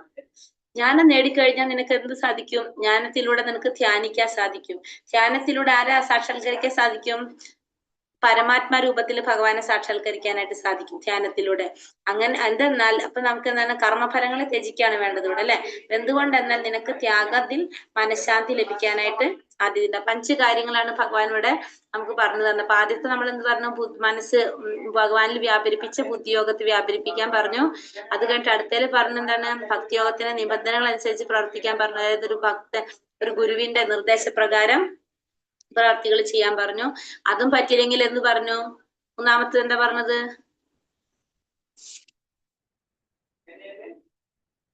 ഓർമ്മയില്ല, എനിക്ക് വേണ്ടി പ്രവർത്തിക്കാൻ ശ്രമിക്കും. എനിക്ക് വേണ്ടി പ്രവർത്തിക്കാൻ എനിക്ക് വേണ്ടി പ്രവർത്തിക്കാൻ പറഞ്ഞത് എങ്ങനെയാണ് പ്രവർത്തിക്കാൻ പറഞ്ഞത് എനിക്ക് വേണ്ടിയിട്ട്? ഭഗവാന്റെ ക്ഷേത്രങ്ങൾ നിർമ്മിക്കുകയോ പുസ്തകങ്ങൾ പണി പ്രചരിപ്പിക്കുക, എന്ത് നിർമ്മിക്കുക. എടുത്തു പറയുന്നത് എന്തുകൊണ്ടാണ്? ഈ പറഞ്ഞ കാര്യങ്ങള് അമ്പലങ്ങള് എന്നും നിലനിൽക്കുന്നതാണ് ഇതൊക്കെ അല്ലെ? അമ്പലങ്ങൾ നമുക്ക് വേണ്ടിയിട്ടല്ല, പൊതുവായിട്ടുള്ള കാര്യം. അതെ അതെ, നമുക്ക് വേണ്ടിയിട്ടല്ല അതൊന്നും ചെയ്യുന്നത്. പക്ഷെ അത് പൊതുവായിട്ട് നിലനിന്ന് പോകണം. ഇപ്പൊ നമ്മൾ മനുഷ്യർക്ക് എന്ത് സഹായം ചെയ്താൽ എന്താണ് നമ്മള് നിർമ്മിക്കാനും അത് ആ സമയത്തേക്ക് മാത്രമുള്ളൂ. അത് കഴിഞ്ഞ എന്താണ് മനുഷ്യർക്ക് ഒരിക്കലും എന്ത് കിട്ടുന്നില്ല, തൃപ്തി കിട്ടത്തില്ല. നമുക്ക് ഒരിക്കലും തൃപ്തി ഉണ്ടാവില്ല. നമുക്ക് എത്രയും കിട്ടണം അങ്ങനത്തെ ചിന്തയായിരിക്കും നമുക്ക്. അല്ലാത്തവർക്ക് വേണ്ട, അല്ലാത്തവരെ സംബന്ധിച്ച് വേണ്ട. പക്ഷെ അല്ലാത്തവരെ ആഗ്രഹിക്കുന്നവർക്ക് ഇനിയും വേണം എന്നാണ് ചിന്തിക്കുക. പക്ഷെ ഭഗവാന് വേണ്ടിയിട്ട് കഴിഞ്ഞാൽ ഇത് നമുക്ക് മാത്രല്ല, എത്രയോ ജനങ്ങള് ആ ക്ഷേത്രം കാണാനും അതില് ഭഗവാൻ ആരാധിക്കാനൊക്കെ സാധിക്കും. അതേപോലെ തന്നെ ഇപ്പൊ നമുക്ക് എന്താ ഇപ്പൊ നമ്മൾ ഉള്ള ക്ഷേത്രങ്ങൾ ഇപ്പൊ നമ്മളെ സമയത്ത് ഇപ്പൊ പണിത ക്ഷേത്രങ്ങളാണ് അതൊക്കെ. എത്രയോ പണ്ടേ ഉള്ള ക്ഷേത്രങ്ങളാണല്ലേ അതൊക്കെ. പക്ഷെ അവരാരോ ചെയ്തത് കൊണ്ടാണ് നമുക്കിന്ന് ഇതൊക്കെ സാധിക്കും. ഇപ്പൊ ഗുരുവായൂർ അമ്പലം നമ്മൾ എടുക്കാം, പത്മനാഭസ്വാമി ക്ഷേത്രം, നമുക്ക് എത്രയോ ക്ഷേത്രങ്ങൾ അറിയാം, വലിയ വലിയ ക്ഷേത്രങ്ങളാണ്. ഇതൊക്കെ ആരാ ചെയ്യുന്നതിരുന്നിട്ട് ഭക്തന്മാരാണ് ഇതൊക്കെ ചെയ്യണത് അല്ലെ. കാരണം അത് ചെയ്തതിന്റെ ഫലമായിട്ടാണ് നമുക്ക് എന്ത് സാധിക്കുന്നത്. നമുക്കിപ്പോ അവിടെ അമ്പലത്തിൽ പോകാനും ദർശനം എടുക്കാനായിട്ട് സാധിക്കും. ഏറ്റവും വലിയൊരു എക്സാമ്പിൾ നമുക്ക് പറയാം, ഗുരുവായൂർ അമ്പലത്തിൽ പോകാത്ത ആരും ഉണ്ടാവില്ലല്ലോ. നമ്മൾ ഗുരുവായൂർ പോകുമ്പോ ആദ്യം എങ്ങനെയായിരുന്നു, നമ്മൾ ക്യൂ നിന്നിട്ടാണ് നമ്മൾ പോയിരുന്നത്. ക്യൂ നിന്ന് നമ്മൾ ക്ഷീണിച്ചായി, എത്ര പേര് തലകറങ്ങി വീഴും, അത് ആംബുലൻസിൽ കൊണ്ടുപോകും, ഭഗവാനെ കാണാൻ സാധിക്കില്ല, അവർക്ക് പ്രയാസാവും. ഇതൊക്കെ കുറെ കണ്ട കാര്യങ്ങളായിരുന്നു നമ്മളൊക്കെ. പക്ഷെ ഇപ്പൊ അവിടെ എന്താണ്, ഇപ്പൊ അവിടെ എല്ലാവർക്കും ഇരിക്കാനായിട്ട് സ്റ്റീലിന്റെ ബെഞ്ച് ചെയ്തിട്ടുണ്ട്. അത് എത്ര പേർക്ക് അതുകൊണ്ട് ഉപകാരം ഉണ്ടാവണില്ല, എത്രയോ പേർക്ക്. കാരണം ആഗ്രഹമുണ്ട്, വന്ന് നിന്ന് കഷ്ടപ്പെട്ട് എല്ലാവരും വിചാരിക്കും ഭഗവാനെ കാണാൻ വരുമ്പോ ഇത്തിരി ബുദ്ധിമുട്ടിക്കാണ്. പക്ഷെ അത് സാധിക്കാതെ മടങ്ങുന്ന എത്രയോ പേരുണ്ടാവുന്നുണ്ട്. പക്ഷെ അങ്ങനെയൊക്കെ നമ്മൾ ചെയ്തത് അതൊന്നും ഫലം ആഗ്രഹിച്ചുകൊണ്ട് ചെയ്യുന്നതല്ല ആരും. അതെന്തിനാണ് ചെയ്യുന്നത്, എത്രയോ പേർക്ക് അതിന്റെ ഗുണം കിട്ടുന്നുണ്ട് അല്ലെ. നമ്മൾ ആലോചിച്ചറിയാം അങ്ങനത്തെ കുറെ കാര്യങ്ങൾ. അപ്പൊ അതൊക്കെ നമ്മൾ എന്ത് ചെയ്യുന്നതാണ്, ഭഗവാന് വേണ്ടി ചെയ്യുന്ന കാര്യം. കാരണം ഭഗവാന്റെ ഭക്തനാണ് അതിന്റെ ഗുണം കിട്ടുന്നത് അല്ലെ. ആ ഭക്തന് വേണ്ടിയിട്ടാണ് ഇതൊക്കെ നമ്മൾ ചെയ്യുന്നത്. അതായത് ഭഗവാന് വേണ്ടി ചെയ്യുന്ന കാര്യങ്ങളാണ്. ഇപ്പൊ നമ്മള് ഭഗവത്ഗീത ക്ലാസ് തന്നെ ഇപ്പൊ നമുക്കറിയാം, നിങ്ങൾക്ക് പലർക്കും അറിയാൻ സാധിക്കും. നിങ്ങളിപ്പോ ക്ലാസ്സിൽ കയറാണ്ടാകുമ്പോ മാതാജി നമ്മളെ ഫോൺ വിളിക്കുന്നുണ്ട്, ക്ലാസ്സിൽ കയറുന്നില്ലേ എന്താന്ന് ചോദിച്ചിട്ട്. അതെന്തിനാ ചെയ്യുന്നത്, ചിലപ്പോ നമുക്ക് എന്തെങ്കിലും, ചിലർക്ക് ദേഷ്യം വരുന്നുണ്ടാവും ഫോൺ വിളിക്കുമ്പോൾ, ഇത് എന്താണ് ഇവരെപ്പോഴും വിളിക്കുന്നത് ചോദിച്ചിട്ട്.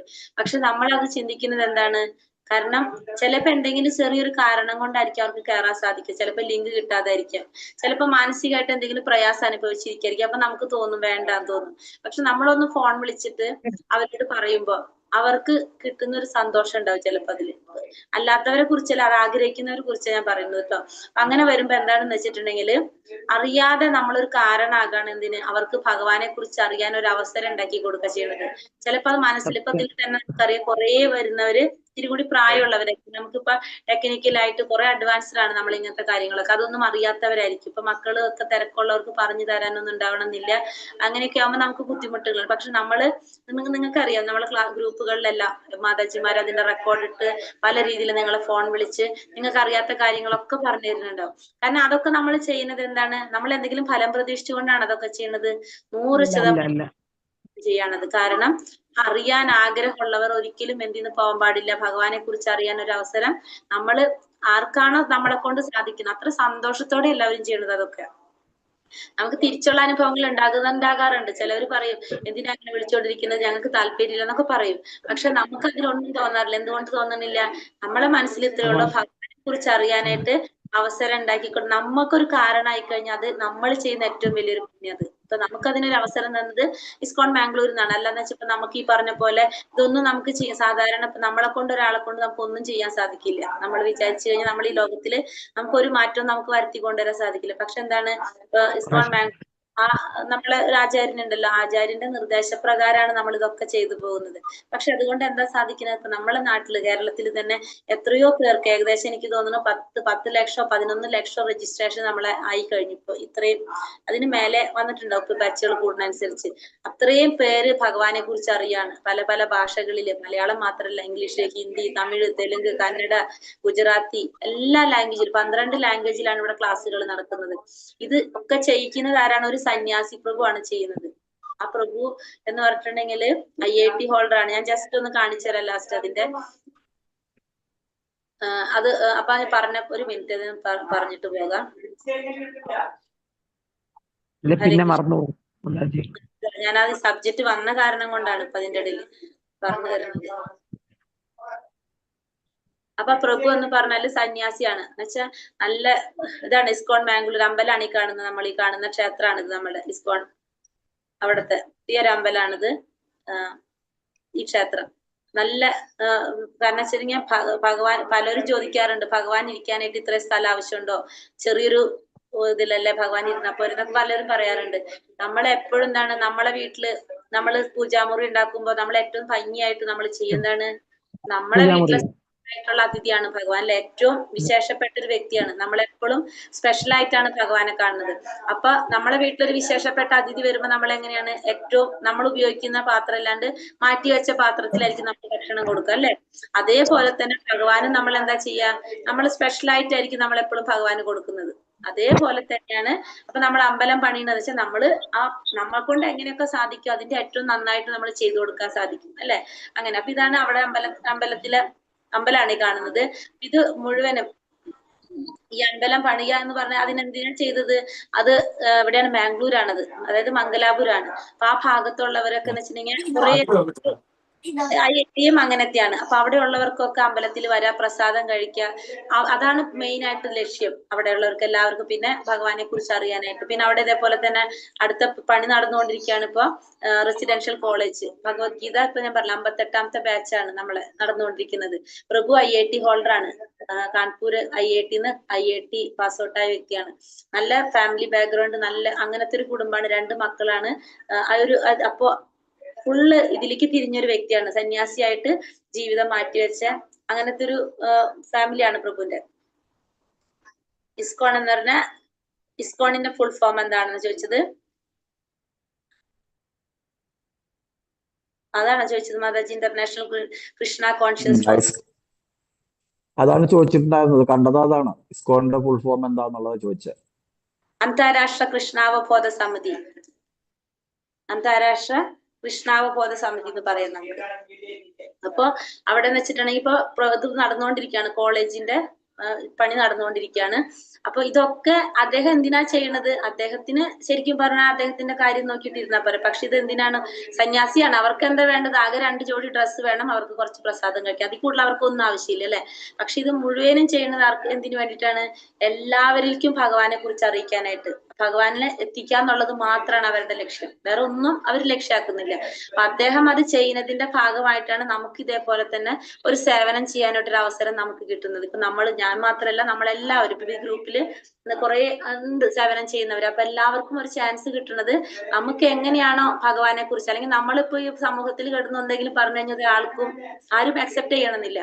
പക്ഷെ ഇങ്ങനെ ഒരു പ്ലാറ്റ്ഫോമിലൂടെ നമ്മൾ പറയുമ്പോൾ എന്താണ്, അത് കുറച്ചു പേരെങ്കിലും അത് കേൾക്കും അല്ലെ. നമ്മളതല്ല വെറുതെ ഒരു ലിങ്ക് ഗ്രൂപ്പിൽ പോസ്റ്റ് ചെയ്ത് കഴിഞ്ഞാൽ ആരും കേറില്ല. അതെന്താണ്, ആധികാരികമായിട്ടുള്ളതാണോ, അത് ശരിയാണോ എന്നൊന്നും നമുക്ക് മനസ്സിലായില്ല. പക്ഷെ ഇതിനൊരു സെന്ററിൽ കൂടെ ആവുമ്പോ എന്താണ്, അത് എല്ലാവർക്കും മനസ്സിലായി. ലക്ഷ്യം എന്താണ്, എപ്പോഴും ഭഗവാനെ കുറിച്ച് അറിയിക്കുക എന്നുള്ളത്, ഭക്തി പ്രചരിപ്പിക്കുക എന്നുള്ളതാണ് ഇതിന്റെ മെയിൻ ആയിട്ടുള്ള ഉദ്ദേശം എന്ന് പറയുന്നത്. ഇതാണ് ക്ഷേത്രം. ആ ക്ഷേത്രത്തിന്റെ അമ്പലത്തിന്റെ ഓരോ കാര്യങ്ങളൊക്കെ കൊടുത്തിരിക്കുകയാണ് ഇവിടെ. പാർക്കിംഗ് ഏരിയ, അത് ഇങ്ങനെ പറഞ്ഞിട്ട് ഓരോ കാര്യങ്ങള്, ടെമ്പിൾ വ്യൂ ആണ് കാണിച്ചിരിക്കുന്നത് മുഴുവനും.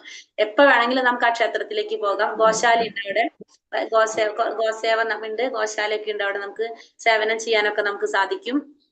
അന്നദാനം എപ്പോഴും അവിടെ എന്ത് കൊടുക്കുന്നുണ്ട്, അന്നദാനം ഉണ്ട്. അതായത് ആ പ്രഭു എന്ന് പറഞ്ഞാല് എനിക്ക് ഫീൽ ഞാൻ പറയുന്നത് കേട്ടോ. എന്നുവെച്ചാൽ നമ്മുടെ വീട്ടില് കല്യാണമൊക്കെ നടക്കുമ്പോ നമ്മുടെ വീട്ടിലെ ഏറ്റവും കാരണവരായിട്ടുള്ള വ്യക്തി ഉണ്ടാവില്ല, കാരണവര് മക്കളൊക്കെ പുറത്തൊക്കെ ഉണ്ടെങ്കിൽ ഞാൻ ജസ്റ്റ് ഒന്ന് കാണിച്ചു തന്നു പോട്ടെ. പിന്നെ അത് ആ കോഴ്സിന്റെ നമ്മുടെ 18 ദിവസത്തെ കോഴ്സിന്റെ ഡീറ്റെയിൽസ്, പിന്നെ അതുപോലെ തന്നെ അവിടെ സേവയും കാര്യങ്ങളൊക്കെ നമുക്ക് ചെയ്യാനായിട്ട് സാധിക്കും. അപ്പൊ അതിന്റെ ഡീറ്റെയിൽസ് ഒക്കെ കൊടുത്തിരിക്കുന്നതാണ്. ഇതൊക്കെ ബാങ്ക് ഡീറ്റെയിൽസ് ഒക്കെ കൊടുത്തിരിക്കുന്നതാണ്. ഇതൊന്നും ചെയ്യാൻ വേണ്ടിയിട്ട് നിർബന്ധമായിട്ട് പറഞ്ഞതല്ല, ഞാനത് കാണിച്ചപ്പോ പറഞ്ഞുള്ളൂ.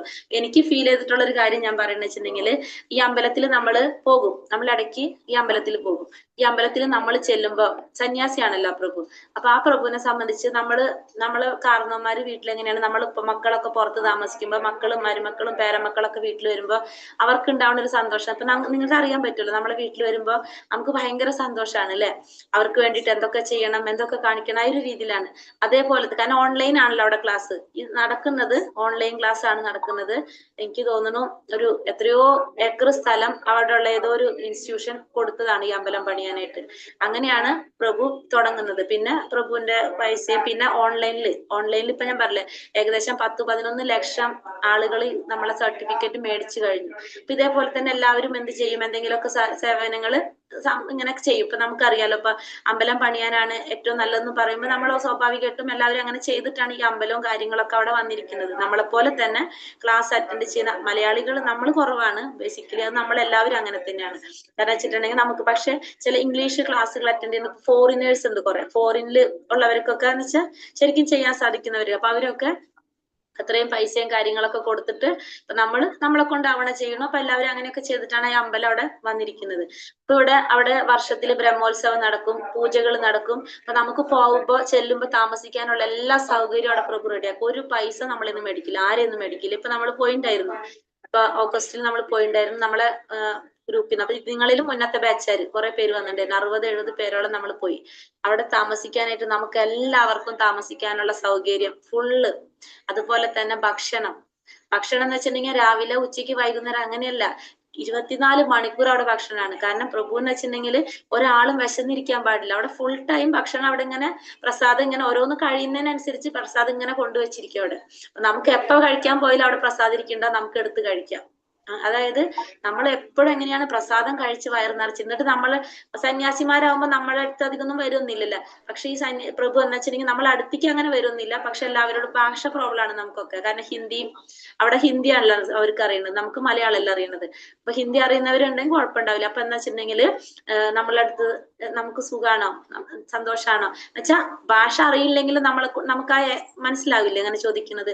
അങ്ങനെ വന്നിട്ട് എന്നുവെച്ചാ ഏറ്റവും സന്തോഷമാണ് ആ പ്രഭുവിന്. നമുക്ക് ഭഗവാനെ കാണാനായിട്ട്, ഭഗവാന്റെ കഥകൾ പറയാനായിട്ട്. അങ്ങനെ ആ ഒരു കാരണവർമാർക്ക് ഉണ്ടാവില്ല നമ്മളെ വീട്ടിൽ വരുമ്പോ ഉണ്ടാവുന്ന സന്തോഷം. അങ്ങനത്തെ ഒരു വ്യക്തിയാണ് ആ പ്രഭു. ഇത്രയും കാര്യങ്ങൾ ചെയ്യണം, അങ്ങനെ ഫുള്ള് ഭഗവാൻ. അപ്പൊ നമുക്ക് കണ്ടാൽ തന്നെ നമുക്ക് അറിയാൻ സാധിക്കും. ചിലവരുടെ മുഖത്തൊരു ചൈതന്യമല്ല, ചിലവരെ കണ്ടാൽ നമുക്ക് നാമം ജപിക്കാൻ തോന്നും. ചില വ്യക്തികളെ കണ്ടാല് അവരെ കണ്ടാൽ നമുക്ക് നാമം ജപിക്കാൻ തോന്നും. അങ്ങനത്തെ ഒരു വ്യക്തിയാണ് ഈ പ്രഭു. IIT ഹോൾഡറാണ്. IIT എന്ന് പറഞ്ഞാൽ നമുക്കറിയാലോ അത്രയും ക്വാളിഫൈഡ് ആയിട്ടുള്ളൊരു അത്രയും എഡ്യൂക്കേഷൻ ആണല്ലോ, അത്രയും ഹൈലൈറ്റ് ആയിട്ടുള്ള നമ്മള് IIT-ലൊക്കെ കിട്ടാന്ന് പറഞ്ഞാൽ അത്ര ലെവൽ. ആ ഒരു അധികം ഭയങ്കര പ്രായം ഒന്നും പറയാനില്ല. പക്ഷെ എന്നിട്ടും ഇതിലേക്ക് വേണ്ടിയിട്ട് ഈ സേവനം ഇത് മാത്രം ജീവിതം മുഴുവൻ അതിന് ഒഴിഞ്ഞു വെച്ച വ്യക്തിയാണ്. അപ്പൊ അവർക്ക് ആ പ്രഭുവിന്റെ പേരെന്താണ്? നാമനിഷ്ഠദാസ്. എന്താ? നാമനിഷ്ഠദാസ് എന്നാണ് പേര്. അപ്പൊ ഞാൻ പറഞ്ഞു വന്നതാണ്. അപ്പൊ ഇവരുടെ ഒക്കെ ലക്ഷ്യം എന്തുമാത്രമാണ്? ഭഗവാനെ കുറിച്ച് മറ്റുള്ളവരിലേക്ക് അറിയാം. ബേസിക്കലി അങ്ങനെ ബാംഗ്ലൂരൊക്കെ പോണുണ്ടെങ്കിൽ ഏത് സമയത്തും നിങ്ങൾക്ക് പോകാം, ഒരു പ്രോബ്ലം ഇല്ല. ഗ്രൂപ്പായിട്ട് പോകാം മാത്രം. കാരണം എന്നോട് പറയാൻ കാരണം വെച്ചാല് മലയാളത്തിലുള്ളവർ പോകുമ്പോ അവിടെ പറഞ്ഞില്ല 12 ലാംഗ്വേജസ് ഉണ്ടെന്ന് ഞാൻ പറഞ്ഞല്ലോ. അപ്പൊ അത് കാരണം കൊണ്ട് ഇപ്പൊ നമ്മളെ ലാംഗ്വേജിൽ ആരെങ്കിലും പോകണ്ടെങ്കിൽ ഇപ്പൊ അവിടെ അവരെന്ത് ചെയ്യും, അവിടെ റൂമുകളുണ്ട്, നമുക്ക് താമസിക്കാനായിട്ട് റൂമുകളുണ്ട്, ഭക്ഷണമുണ്ട്. പിന്നെ അവിടെ നമ്മൾ പറഞ്ഞ പോലെ നമ്മൾ സത്സംഗം സൺഡേ വെക്കുമ്പോൾ നിങ്ങൾ കയറിയിട്ടുണ്ടെങ്കിൽ അറിയാൻ പറ്റും, പാട്ടുകൾ കീർത്തനങ്ങളൊക്കെ കണ്ടിട്ടുണ്ടാവും കയറിയവർക്ക്, കഴിഞ്ഞ ആഴ്ച കയറിയവര്. ഇതൊക്കെ അവിടെ നടന്നുകൊണ്ടിരിക്കുന്നത്. നമുക്ക് ഇതൊക്കെ അറ്റൻഡ് ചെയ്യാൻ സാധിക്കും. നമുക്ക് ഭാഷ അറിയാന്ന് വെച്ചിട്ടുണ്ടെങ്കിൽ കുറച്ചും കൂടി നമുക്ക് അവിടെ, പിന്നെ മലയാളികളും ഉണ്ട് അവിടെ, താമസിക്കുന്നവരുണ്ട്. താമസിക്കാം നമുക്ക് ഇടയ്ക്ക് പോയിട്ട് താമസിക്കാം. അമ്പലത്തിൽ നമുക്ക് സേവനം ചെയ്യാൻ പറ്റും. നമുക്ക് മാല കെട്ടി കൊടുക്കാം, അവിടെ നമുക്ക് പ്രസാദം ഉണ്ടാക്കാം, നമുക്ക് എന്തെങ്കിലും ഭഗവാൻ ഉണ്ടാക്കി കൊടുക്കണമെങ്കിൽ നമ്മൾ പറയും ഞങ്ങൾക്ക് ചെയ്യണം എന്ന് ആഗ്രഹം, ദീക്ഷ എടുത്താലേ അത് സാധിക്കുള്ളൂ. എന്നാലും പച്ചക്കറി അരിഞ്ഞു കൊടുക്കാനൊക്കെ നമുക്ക് സാധിക്കും. നമ്മളെ കൊണ്ട് പറ്റാവുന്ന കാര്യങ്ങളൊക്കെ നമുക്ക് ചെയ്യാം. നമുക്ക് വേറെ അമ്പലത്തിൽ പോയാൽ ചെയ്യാൻ പറ്റില്ലല്ലോ, പക്ഷെ അവിടെ പോയി കഴിഞ്ഞാൽ നമുക്ക് ഇതൊക്കെ ചെയ്യാൻ പറ്റും. ഇപ്രാവശ്യം പോയവർക്ക് ഭയങ്കര സന്തോഷമായി. കാരണം ഒരു ദിവസം നമുക്ക് മാല കെട്ടാനായിട്ട്, അപ്പൊ അവർക്ക് ഭയങ്കര പ്രയാസമായിരുന്നു, നമുക്കൊന്നും കിട്ടുന്നില്ല, ഭാഷ അറിയണില്ലല്ലോ, നമുക്ക് കിട്ടണില്ലല്ലോ എന്നൊക്കെ പറഞ്ഞിട്ട്. അങ്ങനെ പിറ്റുന്നാള് നമ്മൾ ആ വിഷമം അറിഞ്ഞ പോലെ അവര് പ്രഭു പറഞ്ഞു നമ്മളോട് നിങ്ങൾക്ക് മാല കെട്ടാനായിട്ട് ആഗ്രഹമുണ്ട്. അപ്പൊ ഞാൻ പറഞ്ഞു ഞങ്ങൾക്കൊക്കെ ഇവർക്ക് ആഗ്രഹമുണ്ട് ചെയ്യാനായിട്ട് എന്ന് പറഞ്ഞപ്പോ നമുക്ക് മാല കെട്ടാനായിട്ട് ഫുള്ള്. അപ്പൊ നമുക്ക് ഭയങ്കര സന്തോഷമല്ല, നമ്മൾ കെട്ടിയ മാലയാണ് ഭഗവാൻ ഇട്ട് കൊടുത്തിരിക്കുന്നത്. അന്നത്തെ ദിവസം മുഴുവനും പൂജയ്ക്കും എല്ലാത്തിനും കുറേ മാലകൾ കെട്ടാൻ പറ്റി. അങ്ങനെ കുറെ കാര്യങ്ങളൊക്കെ ചെയ്യാനായിട്ട് നമുക്ക് സാധിച്ചു. അപ്പൊ എല്ലാവർക്കും ഭയങ്കര ഇഷ്ടമായി. അടുത്ത പ്രാവശ്യം നോക്കിയിരിക്കുക എല്ലാവരും പോകാൻ വേണ്ടിയിട്ട്. അപ്പൊ എന്ന് വെച്ചാൽ നമുക്കിപ്പോ പോകണ ഒരു യാത്ര ചെലവ് മാത്രമേ നമുക്ക് വരും. അപ്പൊ നമ്മളെ നാട്ടിൽ നിന്നാണെങ്കിൽ എത്ര 5-6 മണിക്കൂറല്ലേ നമുക്ക് വരുന്നുള്ളൂ ബാംഗ്ലൂരിൽ നിന്ന് പറയുമ്പോൾ. അങ്ങനെ പോകണുണ്ടെങ്കിൽ അറിയാൻ പറ്റുമോ നമുക്ക്? അറിയും, എന്തായാലും അറിയിക്കും മാതാജി, എല്ലാ ഗ്രൂപ്പിലും പറയൂ കേട്ടോ. മാതാജി എവിടെ സ്ഥലം? ബാംഗ്ലൂര്, മംഗലാപുരം. കാസർഗോഡൊക്കെ ഉള്ളവർക്ക് സുഖമാണ് പോയി വരാനായിട്ട്. കണ്ണൂര് കാസർഗോഡൊക്കെ അടുത്തല്ലേ നമുക്ക്, ഉള്ളവർക്ക് സുഖമാണ്. ട്രെയിൻ ഉണ്ടല്ലോ, ട്രെയിൻ ട്രെയിൻ ഉണ്ടല്ലോ ഇവിടുന്ന്. സുഖമാണ് നമുക്ക് പോകാൻ. അപ്പൊ എപ്പോ പോയാലും നിങ്ങൾ ഇപ്പൊ മാംഗ്ലൂർ വഴിയൊക്കെ പോണെങ്കിൽ നിങ്ങൾക്ക് അവിടെ താമസിക്കാം. ഒരു പൈസ നമ്മളിത് മേടിക്കില്ല അമ്പലത്തില്. കാരണം പ്രഭു പറഞ്ഞു വെച്ചിട്ടുണ്ടെങ്കിൽ ഇത് അവരുടെ അമ്പലം ആരാണ്? ഭക്തന്മാരാണ്. കാരണം പ്രഭു എല്ലാതും ആരാണ്? ഓൺലൈനിൽ പഠിച്ചവര് കൊടുത്ത പൈസ കൊണ്ട് ഉണ്ടാക്കിയ ക്ഷേത്രമാണ് അത്. ഫുള്ള് നമുക്ക് വേണ്ടിയിട്ടുള്ളത് അവിടെ എന്നുവെച്ചാൽ ഭഗവാനാണ്. കാരണം ഭഗവാന്റെ സ്ഥലമാണ്. അവിടെ ആർക്കാ വേണ്ടത്? ഭക്തന്മാർക്കാണ് അവിടെ വേണ്ടത് അല്ലെ. അവർക്കാകെ എന്ത് വേണ്ടു? ഇത്രേ ആവശ്യമുള്ളൂ. അത്ര സിമ്പിൾ ആയിട്ടുള്ള അങ്ങനത്തെയാണ് നമ്മൾ ചെയ്യേണ്ടത്. അങ്ങനത്തെ സ്ഥലങ്ങളിലേക്ക് നമ്മൾ കൊടുക്കേണ്ടത് എപ്പോഴും. അല്ലാത്ത സ്ഥലങ്ങളിലേക്ക് നമ്മൾ കൊടുത്തിട്ട് ഒരു കാര്യമില്ല. അത് ആർക്കാ പോണത്? അവിടെ ഇരിക്കുന്നവർക്കാ പോകുന്നത്. നമുക്ക് തന്നെ അറിയാവുന്ന കാര്യങ്ങളാണ് അതൊക്കെ. നമ്മൾ ചെയ്യുമ്പോ അങ്ങനത്തെ സ്ഥലങ്ങളിലേക്ക് നോക്കിയിട്ട് നമ്മൾ ചെയ്യാനായിട്ട് ശ്രമിക്കുക. അപ്പൊ അതാണ് അപ്പൊ പ്രഭുവിനെ പറ്റി ഇത്രയും പറയാൻ കാരണം ഇപ്പൊ ഞാൻ എന്റെ അനുഭവം കൂടി വെച്ചിട്ട് ഞാനത് പറയുന്നത് ഇരുന്നിട്ട്. കാരണം നമ്മള് മനസ്സിലാക്കില്ല. ഇപ്പൊ നമ്മളെ കണക്കിൽ കാണുന്ന സന്യാസിമാരൊക്കെ കുറെ പല രീതിയിലും നമ്മൾ കണ്ടിട്ടുണ്ട്. അപ്പൊ നമ്മൾ ആ രീതിയിൽ എടുക്കുക എല്ലാവരും. പക്ഷെ അല്ലാത്തവരുണ്ട്. നമുക്ക് മനസ്സിലാക്കി തരാൻ വേണ്ടി കൂടി ഞാൻ പറഞ്ഞതാണ്. കാരണം എങ്ങനെയെങ്കിലും എല്ലാവരെയും ഭഗവാനെ കുറിച്ച് അറിയിക്കുക. കാരണം നമ്മളായ ഒരു ജീവാത്മാവിന് എത്ര രീതിയിൽ നമുക്ക് ഭഗവാനിലേക്ക് എത്താനുള്ള അവസരം ഉണ്ടാക്കി കൊടുക്കുക, അത് മാത്രമാണ് ആളുടെ ലക്ഷ്യം. ഏത് സമയത്ത് ഇതിനെക്കുറിച്ച് നമ്മൾ ഏത് സമയത്തും വിളിക്കും. എന്തെങ്കിലും പെട്ടെന്നൊരു ചിന്ത വന്നു കഴിഞ്ഞാൽ ഉടനെ വിളിച്ചു, ഇതൊന്ന് പ്രാക്ടിക്കലാക്കി നോക്കി നോക്കിയാൽ മാതാജി, ഇത് ചെയ്ത് നോക്കിയാൽ. അത് മാത്രമേ ചിന്തിക്കുന്നുള്ളൂ, വേറൊരു ചിന്തയില്ല. അപ്പൊ നിങ്ങൾ എല്ലാവരെയും വിളിക്കണം എന്ന് പറയുന്ന നിർദ്ദേശം നമുക്ക് തരുന്നത് ആരാണ്? പ്രഭുവാണ് പറയുന്നത്. എല്ലാവരും വിളിക്കണം, എല്ലാവരോടും സംസാരിക്കണം, നിങ്ങൾ നേരെ ഉണ്ടാക്കിയിട്ട് എല്ലാവരോടും സംസാരിക്കണം. അതൊക്കെ നമുക്ക് തരുന്നത് അവിടെ നിന്ന് തരുന്ന നിർദ്ദേശത്തിനനുസരിച്ചാണ് നമ്മൾ ഓരോന്നും ചെയ്ത് പോയിക്കൊണ്ടിരിക്കുന്നത്. അപ്പൊ നമുക്ക് ആർക്കും പോകാം അമ്പലത്തിലേക്ക്. ആ സമയം നിങ്ങൾ മാംഗ്ലൂർ വഴി പോകുന്നുണ്ട്, നിങ്ങൾക്ക് ഇപ്പൊ താമസിക്കാനായിട്ട് ഉടുപ്പി ക്ഷേത്രത്തിലൊക്കെ പോകുന്നുണ്ടെങ്കിൽ, ഇപ്പൊ കഴിഞ്ഞ പ്രാവശ്യം പോയപ്പോ എല്ലാവരും ഉടുപ്പിലേക്കൊക്കെ പ്രഭു കൊണ്ടുപോയിട്ടുണ്ടായിരുന്നു, നമ്മളെ കൊണ്ടുപോയിട്ടുണ്ടായിരുന്നു. അവിടെ നിന്ന് പോകാനായിട്ട് പ്രഭുവിന്റെ മക്കൾ വരുന്ന പോലെയാ പ്രഭുവിന് നമ്മൾക്ക് എങ്ങനെയൊക്കെ ചെയ്തു തരാം എന്നുള്ളത്. അങ്ങനെ നടക്കുക. ഭക്ഷണവും ഇല്ല, ഒന്നുമില്ല, ഇങ്ങനെ നടക്കുക. അപ്പൊ ഉടുപ്പി ക്ഷേത്രത്തിലൊക്കെ പോകുമ്പോ നമ്മളെ ഗ്രൂപ്പിൽ നിന്ന് പോകണ്ടെങ്കിൽ എന്നോടൊന്ന് പറയണം. കാരണം കുറെ ലാംഗ്വേജിൽ നിന്ന് വരുന്ന കാരണം കൊണ്ട് നമ്മൾ അവിടെ ഒന്ന് പറയേണ്ടി വരും. അത് മലയാളത്തിൽ വരുന്നുണ്ട്, ഇത്ര പേര് വരുന്നുണ്ടെന്ന് പറഞ്ഞാൽ ഇപ്പൊ ഒരു വെള്ളിയാഴ്ച ശനിയാഴ്ച ഒക്കെ രാവിലെ പോയി കഴിഞ്ഞാല് ശനിയാഴ്ച വൈകിട്ട് അവിടെ എത്തി, അവിടെ നമ്മൾ താമസിച്ച് ഞായറാഴ്ച ഫുള്ള് പ്രോഗ്രാം ആയിരിക്കും അമ്പലത്തിൽ. ആ ഫുള്ള് പ്രോഗ്രാം അറ്റൻഡ് ചെയ്ത് അതിലൊക്കെ പങ്കെടുത്ത് തിങ്കളാഴ്ച രാവിലെ 6 മണിക്ക് 7 മണിക്ക് അവിടെ നിന്ന് ട്രെയിൻ ഉണ്ടാവും, അതിൽ തിരിച്ചു പോരാൻ പറ്റും നമുക്ക്. അങ്ങനെയൊക്കെ ആദ്യം ചെയ്തിരുന്നു. പക്ഷെ ഇപ്പൊ അമ്പലത്തിന്റെ പേരെന്താ മാഡം? ഇസ്കോൺ മാംഗ്ലൂർ. ഇസ്കോൺ മാംഗ്ലൂർ കേട്ടോ.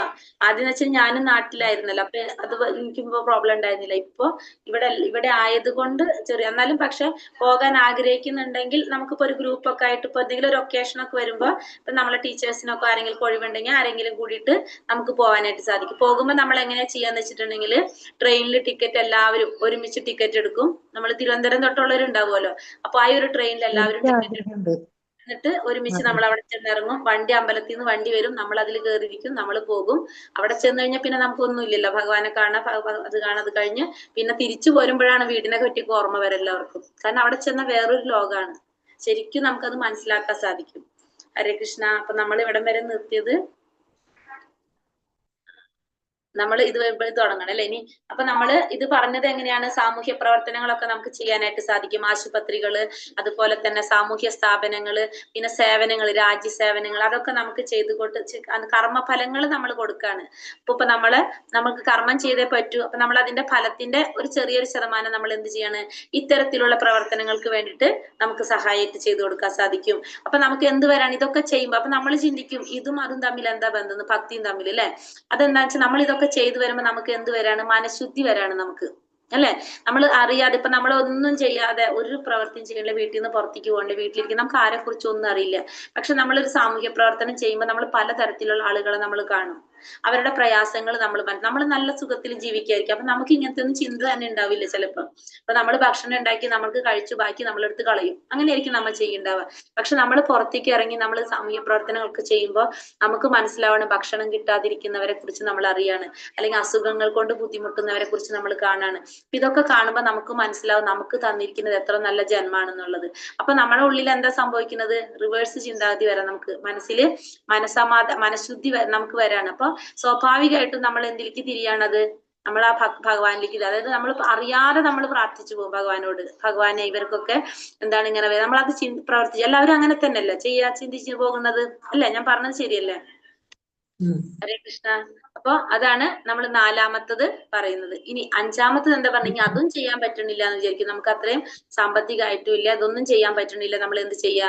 ശ്രേയോ ഹി ജ്ഞാനം അഭ്യാസ്യാത് ജ്ഞാനാധ്യാനം വിശിഷ്യത്തെ ജ്ഞാനാത് കർമ്മ ഫലത്യാഗ ത്യാഗ ചാന്തീരനന്തരം. നിനക്കിത് പരിശീലിക്കാൻ സാധ്യമല്ലെങ്കിൽ ജ്ഞാനാർജനത്തിന് ശ്രമിക്കുക. അപ്പൊ നീ എന്ത് ചെയ്യാ? ജ്ഞാനം നേടാൻ ശ്രമിക്കുക. ഇതും പറ്റണില്ലെങ്കിൽ ജ്ഞാനം നേടിക്കഴിഞ്ഞ എന്താണ്? ജ്ഞാനത്തെക്കാൾ ശ്രേഷ്ഠമാണ് ധ്യാനം. ഭഗവാനെ കുറിച്ച് അറിയും തോറും നമ്മൾ അടുത്തത് എന്തിലേക്ക് കടക്കും? ഭഗവാനെ സാക്ഷാത്കരിക്കാനായിട്ട് ധ്യാനത്തിലേക്ക് ശ്രമിക്കും. ധ്യാനം എന്ന് വെച്ചാൽ ആരെയെ ധ്യാനിക്കും? നമ്മള് പഠിച്ചിട്ടുണ്ടായിരുന്നല്ലോ രണ്ടാമത്തെ അധ്യായത്തില്. ഭഗവാന്റെ ഏതാണ്? ഭഗവാൻ എന്ന് പറഞ്ഞ 3 തരത്തിൽ നമ്മൾ പറഞ്ഞു. ഏതൊക്കെയാണ്? പരമസത്യത്തെ, ബ്രഹ്മം, പരമാത്മ, പരമാത്മ. അപ്പൊ ധ്യാനത്തിലൂടെയാണ് നമ്മൾ ഏത് സാക്ഷാത്കാരം നടത്തുന്നത്? പരമാത്മാ സാക്ഷാത്കാരം. അപ്പൊ നമ്മൾ എന്ത് ചെയ്യണം? ധ്യാനത്തിന് ശ്രമിക്കണം. അതായത് പരമാത്മാവിനെ സാക്ഷാത്കരിക്കും.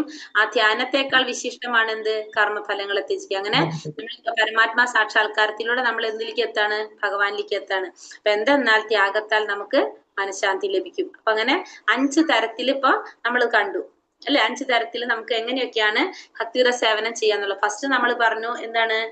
ഭഗവാനിൽ ഫുള്ള് പ്രാപിച്ചുകൊണ്ട് നമുക്ക് ബുദ്ധിയോഗം വ്യാപരിപ്പിക്കാനായിട്ട് പറഞ്ഞു അല്ലെ? ഭഗവാനിൽ. രണ്ടാമത്തെ നമ്മൾ എന്ത് പറഞ്ഞു? രണ്ടാമത്തെ എന്താ പറഞ്ഞത്? ഇതിന്റെ നിബന്ധനകൾ അനുഷ്ഠിച്ചുകൊണ്ട് ഗുരുവിന്റെ നിർദ്ദേശമനുസരിച്ച് പ്രവർത്തിക്കാൻ പറഞ്ഞു ചെയ്യുന്നത്. മൂന്നാമത്തെ നമ്മൾ പറഞ്ഞു നമ്മൾ എന്ത് ചെയ്യാം? പ്രവർത്തിക്കുക, അമ്പലം പണിയാൻ, ക്ഷേത്രങ്ങൾ നിർമ്മിക്കുക, അതുപോലെയുള്ള കാര്യങ്ങൾ. അത് സാധിച്ചില്ലെങ്കിൽ നമ്മൾ പറഞ്ഞു കർമ്മഫലങ്ങളെ ത്യജിക്കാൻ പറഞ്ഞു അല്ലെ? നാലാമത്തെ പറഞ്ഞു കർമ്മഫലങ്ങള് നമുക്ക് ചെയ്യാം. സാമൂഹ്യ പ്രവർത്തനം ചെയ്യുമ്പോൾ എപ്പോഴും നമ്മൾ എന്ത് നോക്കണം? ബിസിനസ് ഓറിയന്റഡ് ആയിട്ടുള്ള സ്ഥലങ്ങളിൽ കൊടുത്തു കഴിഞ്ഞാൽ അത് നമുക്ക് സാമൂഹ്യ പ്രവർത്തനം, നമ്മൾ ഈ പറഞ്ഞ സേവനങ്ങളാവില്ല. കാരണം അത് ആരെയൊന്നും സഹായിക്കാൻ നമ്മൾ ചെയ്യണത് ആ വ്യക്തികൾക്കായിരിക്കും പോണത്. അത് ചിലപ്പോൾ ഓപ്പോസിറ്റ് ഫലമായിരിക്കും നമുക്ക് കിട്ടുന്നത്. അവര് വേറെ രീതിയിലൊക്കെ ചെയ്തു കഴിഞ്ഞാൽ അതിന്റെ ഫലങ്ങൾ നമ്മൾ അനുഭവിക്കും. അപ്പൊ അത് നമ്മൾ ശ്രദ്ധിക്കണം എപ്പോഴും. അഞ്ചാമത്തെ നമ്മൾ പറഞ്ഞെടുത്ത് ഇതും സാധിച്ചില്ല ജ്ഞാനത്തിന് ശ്രമിക്കുക. ധ്യാനം, ഭക്തിയുടെ സേവനം ഒക്കെ എങ്ങനെയൊക്കെ ചെയ്യാന്നുള്ളത് 5 തരത്തിൽ ഇപ്പൊ നമ്മള് പറഞ്ഞത്. അതിൽ ഏറ്റവും വിശേഷപ്പെട്ടത് ഏതാണ്? ഫസ്റ്റത്തെ നാമം ജപം, ഭഗവാൻ സേവനം ചെയ്തു. അതാണ് ഏറ്റവും ഫസ്റ്റ് നമ്മൾ പറയുന്നത്, നാമം ജപിക്കുന്നതിനെ കുറിച്ച് പറഞ്ഞത്.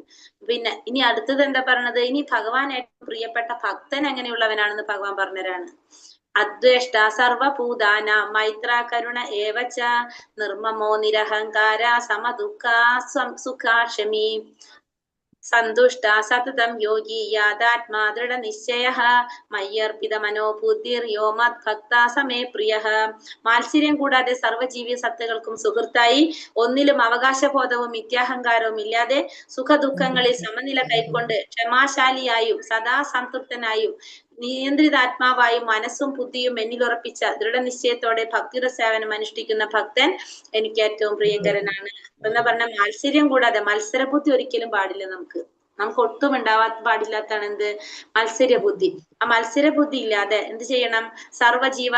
ജീവസത്തകൾക്കും സുഖമായിട്ട് ഒന്നിലും അവകാശബോധമില്ലാതെ, ഒന്നിലും നമ്മൾ എന്ത് പാടില്ല? അവകാശബോധം ഉണ്ടാവാൻ പാടില്ല, മിഥ്യാഹങ്കാരം ഉണ്ടാവാൻ പാടില്ല, സുഖദുഃഖങ്ങളിൽ സമനില കൈക്കൊള്ള, സുഖം വന്നാലും ദുഃഖം വന്നാലും സമനിലയിൽ ചിന്തിക്കുക, ക്ഷമാശാലിയായിരിക്കുക, സദാ സംതൃപ്തനായിരിക്കുക. അതായത് നമുക്ക് എത്ര കിട്ടിയാലും പോരാ, ഇനിയും വേണം വേണം വേണം ചിന്തിക്കാതെ കിട്ടുന്നത് കൊണ്ട് തൃപ്തിപ്പെടുന്നത്, സദാ സംതൃപ്തനായിരിക്കുക, നിയന്ത്രിതാത്മാവായിട്ട് മനസ്സും ബുദ്ധിയും ഭഗവാനിൽ ഉറപ്പിച്ച ആ വ്യക്തി, ഭക്തിയുടെ സേവനം അനുഷ്ഠിക്കുന്ന ഭക്തൻ ഭഗവാൻ ഏറ്റവും പ്രിയപ്പെട്ടവനാണെന്ന് ഭഗവാൻ ഇവിടെ പറയാണ്. ഇനി അടുത്തത് എന്താ പറഞ്ഞത്? യസ്മാൻ നോ ദ്വിജതേ ലോകോ ലോകോ നോ ദ്വിജതേ ചയഃ ഹർഷാമർഷ ഭയോ ദേഗിർ മുക്തോ യാസ ചമേ പ്രിയഃ.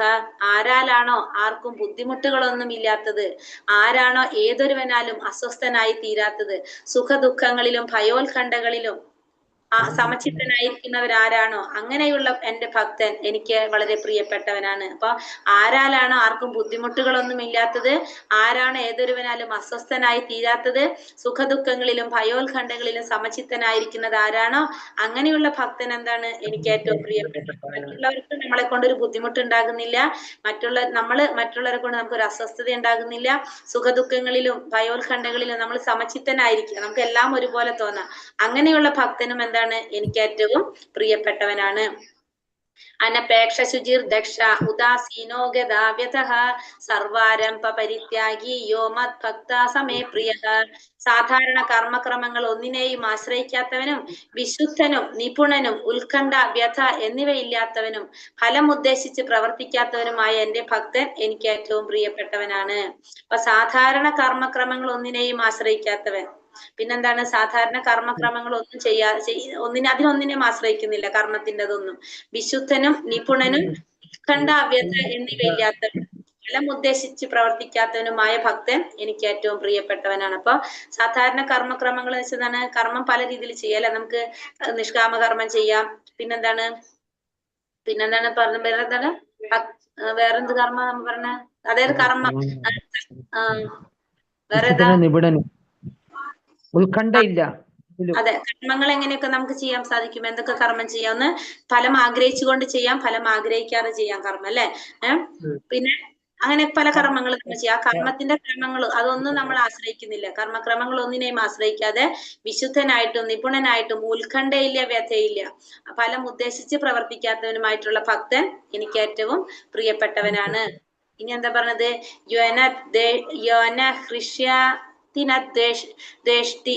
നാശോ ചീതാന കാംക്ഷതി ശുഭാശുഭ പരിത്യാഗി ഭക്തിമാന്യ സമയപ്രിയ.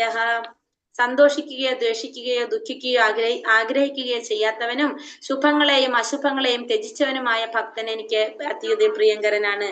അപ്പൊ സന്തോഷിക്കുകയോ ദ്വേഷിക്കുകയോ ദുഃഖിക്കുകയോ ആഗ്രഹിക്കുകയോ ചെയ്യാത്തവനും ശുഭങ്ങളെയും അശുഭങ്ങളെയും ത്യജിച്ചവനുമായ ഭക്തൻ എനിക്ക് അത്യന്തം പ്രിയങ്കരനാണ്. സന്തോഷിക്കുന്നില്ല, ദേഷിക്കുന്നില്ല, ദുഃഖിക്കുന്നില്ല, ആഗ്രഹിക്കുന്നില്ല, അങ്ങനെ ഒന്നുമില്ല. എല്ലാത്തിനും എങ്ങനെയാണ്? ഒരേപോലെ. അശുഭങ്ങളായാലും ശുഭങ്ങളായാലും ഒരേപോലെ. അങ്ങനെയുള്ള ഭക്തൻ ഭഗവാൻ ഏറ്റവും പ്രിയപ്പെട്ടവനാണ്. സമശത്രൗച്ച മിത്രേച്ച തഥാ മാനാപമാനയഹോ ശീതോഷ്ണ സുഖ ദുഃഖേഷു സമസംഗാവിവർജിതഃ തുല്യ നിന്ദാസ്തുതിർ മൗനി സന്തുഷ്ടോ യേന കേനചിത് അനികേത സ്ഥിരമതിർ ഭക്തിമാൻ മേ പ്രിയോ നരഃ. ശത്രുക്കളിലും മിത്രങ്ങളിലും സമഭാവനയോടെ മാനാപമാനങ്ങൾ, ശീതോഷ്ണങ്ങൾ, സുഖദുഃഖങ്ങൾ, ആദരവും അനാദരവും, യശസ്, ദുഷ്കീർത്തി എന്നീ ദ്വന്ദ്ങ്ങളെ ഒരേ വിധം കൈക്കൊണ്ട് അസത് സംഘത്തിൽ നിന്ന് എല്ലായ്പ്പോഴും മുക്തനും മൗനിയും ജ്ഞാനത്തിൽ ഉറച്ചവനും സദാ സംതൃപ്തനുമായി ഗാർഹിക ബോധം ഉപേക്ഷിച്ച് ഭക്തിയുടെ സേവനത്തിൽ ഏർപ്പെട്ടിരിക്കുന്ന ഭക്തൻ എനിക്ക് ഏറ്റവും പ്രിയപ്പെട്ടവനാണ്. അപ്പൊ ശത്രുക്കളെ മിത്രങ്ങളെ സമഭാവനയോടെ കാണാം. മാനവും അപമാനവും, ശീതോ ഉഷ്ണ സുഖ ദുഃഖ, ആദരവ് അനാദരവ്, യശസ് ദുഷ്കൃതി, ഇങ്ങനെ ദ്വന്ദ്ങ്ങളെ മുഴുവനും എങ്ങനെയാണ്? ഒരേ വിധത്തിൽ കാണാം. പിന്നെ അസത് സംഘത്തിൽ നിന്ന് എല്ലായ്പ്പോഴും മുക്തനായിരിക്കുക. അസത് സംഘം എന്ന് വെച്ചാല് ഭഗവാനെതിരെ പറയുന്ന അല്ലെ, അങ്ങനത്തെ അസുര സംഘം, ആസുരിക ഇതൊക്കെ പറയുന്ന ഭൗതികമായിട്ട് കൂടുതൽ ഭഗവാനെ ഓപ്പോസിറ്റ് പറയണം, അങ്ങനത്തെ ഒക്കെ കാര്യങ്ങൾ. അതിൽ നിന്നും മുക്തനായിരിക്കുക, മൗനിയായിരിക്കുക എന്ന് വെച്ചാൽ മുക്തനും മൗനി. ഭഗവാനെ കുറിച്ച് പറയാത്ത സ്ഥലങ്ങളിൽ നമ്മൾ മൗനമായിരിക്കുക. ജ്ഞാനത്തിൽ ഉറച്ചവനും സദാ സംതൃപ്തനുമായ ആരാണ്? ഭഗവാൻ ഏറ്റവും പ്രിയപ്പെട്ടവനാണെന്ന് പറയാം. യേതു ധർമ്മ്യാമൃതാമിതം യഥോക്തം പരിഭാസത്തെ ശ്രദ്ധധാന മത്പരമാ ഭക്താസ്തേതീവ മേ പ്രിയഃ. നാശരഹിതമായ ഈ ഭക്തിയുത സേവന മാർഗം പിന്തുടർന്ന് എന്നെ പരമലക്ഷ്യമാക്കിക്കൊണ്ട് വിശ്വാസത്തോടു കൂടി പൂർണ്ണമായും എന്നിൽ എനിക്ക് ഏറ്റവും പ്രിയപ്പെട്ടവരാണ്. അപ്പോ ഈ നാശരഹിതമായി ഭക്തിയുടെ സേവനം എങ്ങനെയാണ്? നാശരഹിതമാണെന്നാണ് പറയുന്നത്. അത് പിന്തുടർന്നുകൊണ്ട് ഭഗവാനെ പരമലക്ഷ്യമാക്കിക്കൊണ്ട് വിശ്വാസത്തോടു കൂടി പൂർണ്ണമായും എന്നിൽ മുഴുകുന്നവർ ഏറ്റവും പ്രിയപ്പെട്ടവനാണ്. അപ്പൊ എന്തുകൊണ്ടാണ് ഇത് നാശരഹിതാണെന്ന് പറയുന്നത്? ഭക്തിയുടെ സേവനം നാശരഹിതാണെന്ന് പറയാൻ കാരണം എന്താണ്? എന്തുകൊണ്ടാണ് ഭക്തിയുടെ സേവനം നാശരഹിതാണെന്ന് പറയുന്നത്? എന്തുകൊണ്ടാ? എടുക്കാനുള്ളത് ഭഗവാന് വേണ്ടിട്ട് ചെയ്യുന്നതാണ്. നമുക്ക് വേണ്ടിട്ടല്ല, ഭഗവാന് വേണ്ടിട്ട് ചെയ്യുന്നതാണ്. നാശരഹിതം നശിക്കുന്നില്ല. എന്നും കൂടി നമുക്ക് പറയാലോ, കുറച്ചും കൂടി പറയാലോ. നശിക്കുന്നില്ല എന്ന് പറയുമ്പോ നമ്മൾ ഭഗവാനെ അത് എന്നും നിലനിൽക്കുന്നതാണ്.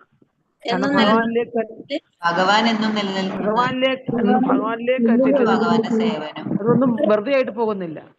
ഇത്ര ഒന്നും കഷ്ടപ്പെട്ട് പറയണ്ട. നമ്മൾ മരിച്ചു കഴിഞ്ഞ് അടുത്ത ജന്മം കിട്ടിയാലും എന്തുണ്ടത്? അത് കണ്ടിന്യൂ ചെയ്ത് അല്ലേ? അതാണ് നാശരഹിതം എന്ന് പറഞ്ഞത്. അതായത് ഈ ജന്മത്തിൽ നമ്മൾ ചെയ്ത് ഇപ്പൊ 10 വരെ നമ്മൾ ചെയ്ത് കഴിഞ്ഞാൽ അടുത്ത ജന്മത്തിൽ 1 തുടങ്ങണ്ട, 10, 11 തുടങ്ങിയാൽ മതി അല്ലെ. അതാണ് ഭക്തിയുടെ സേവനത്തിന്റെ പ്രത്യേകത. അതല്ലാത്തതാണെങ്കിലോ ഇപ്പൊ നമ്മള് വേറെ നമ്മൾ പഠിച്ച് നമ്മളൊരു സർട്ടിഫിക്കറ്റ് മേടിച്ചിട്ട് നമുക്കത് വല്ല കാര്യം ഉണ്ടാവും അടുത്ത ജന്മത്തില്? അറിയുന്നുണ്ടോ വല്ലതും? എന്താന്ന് അറിയില്ല അല്ലെ.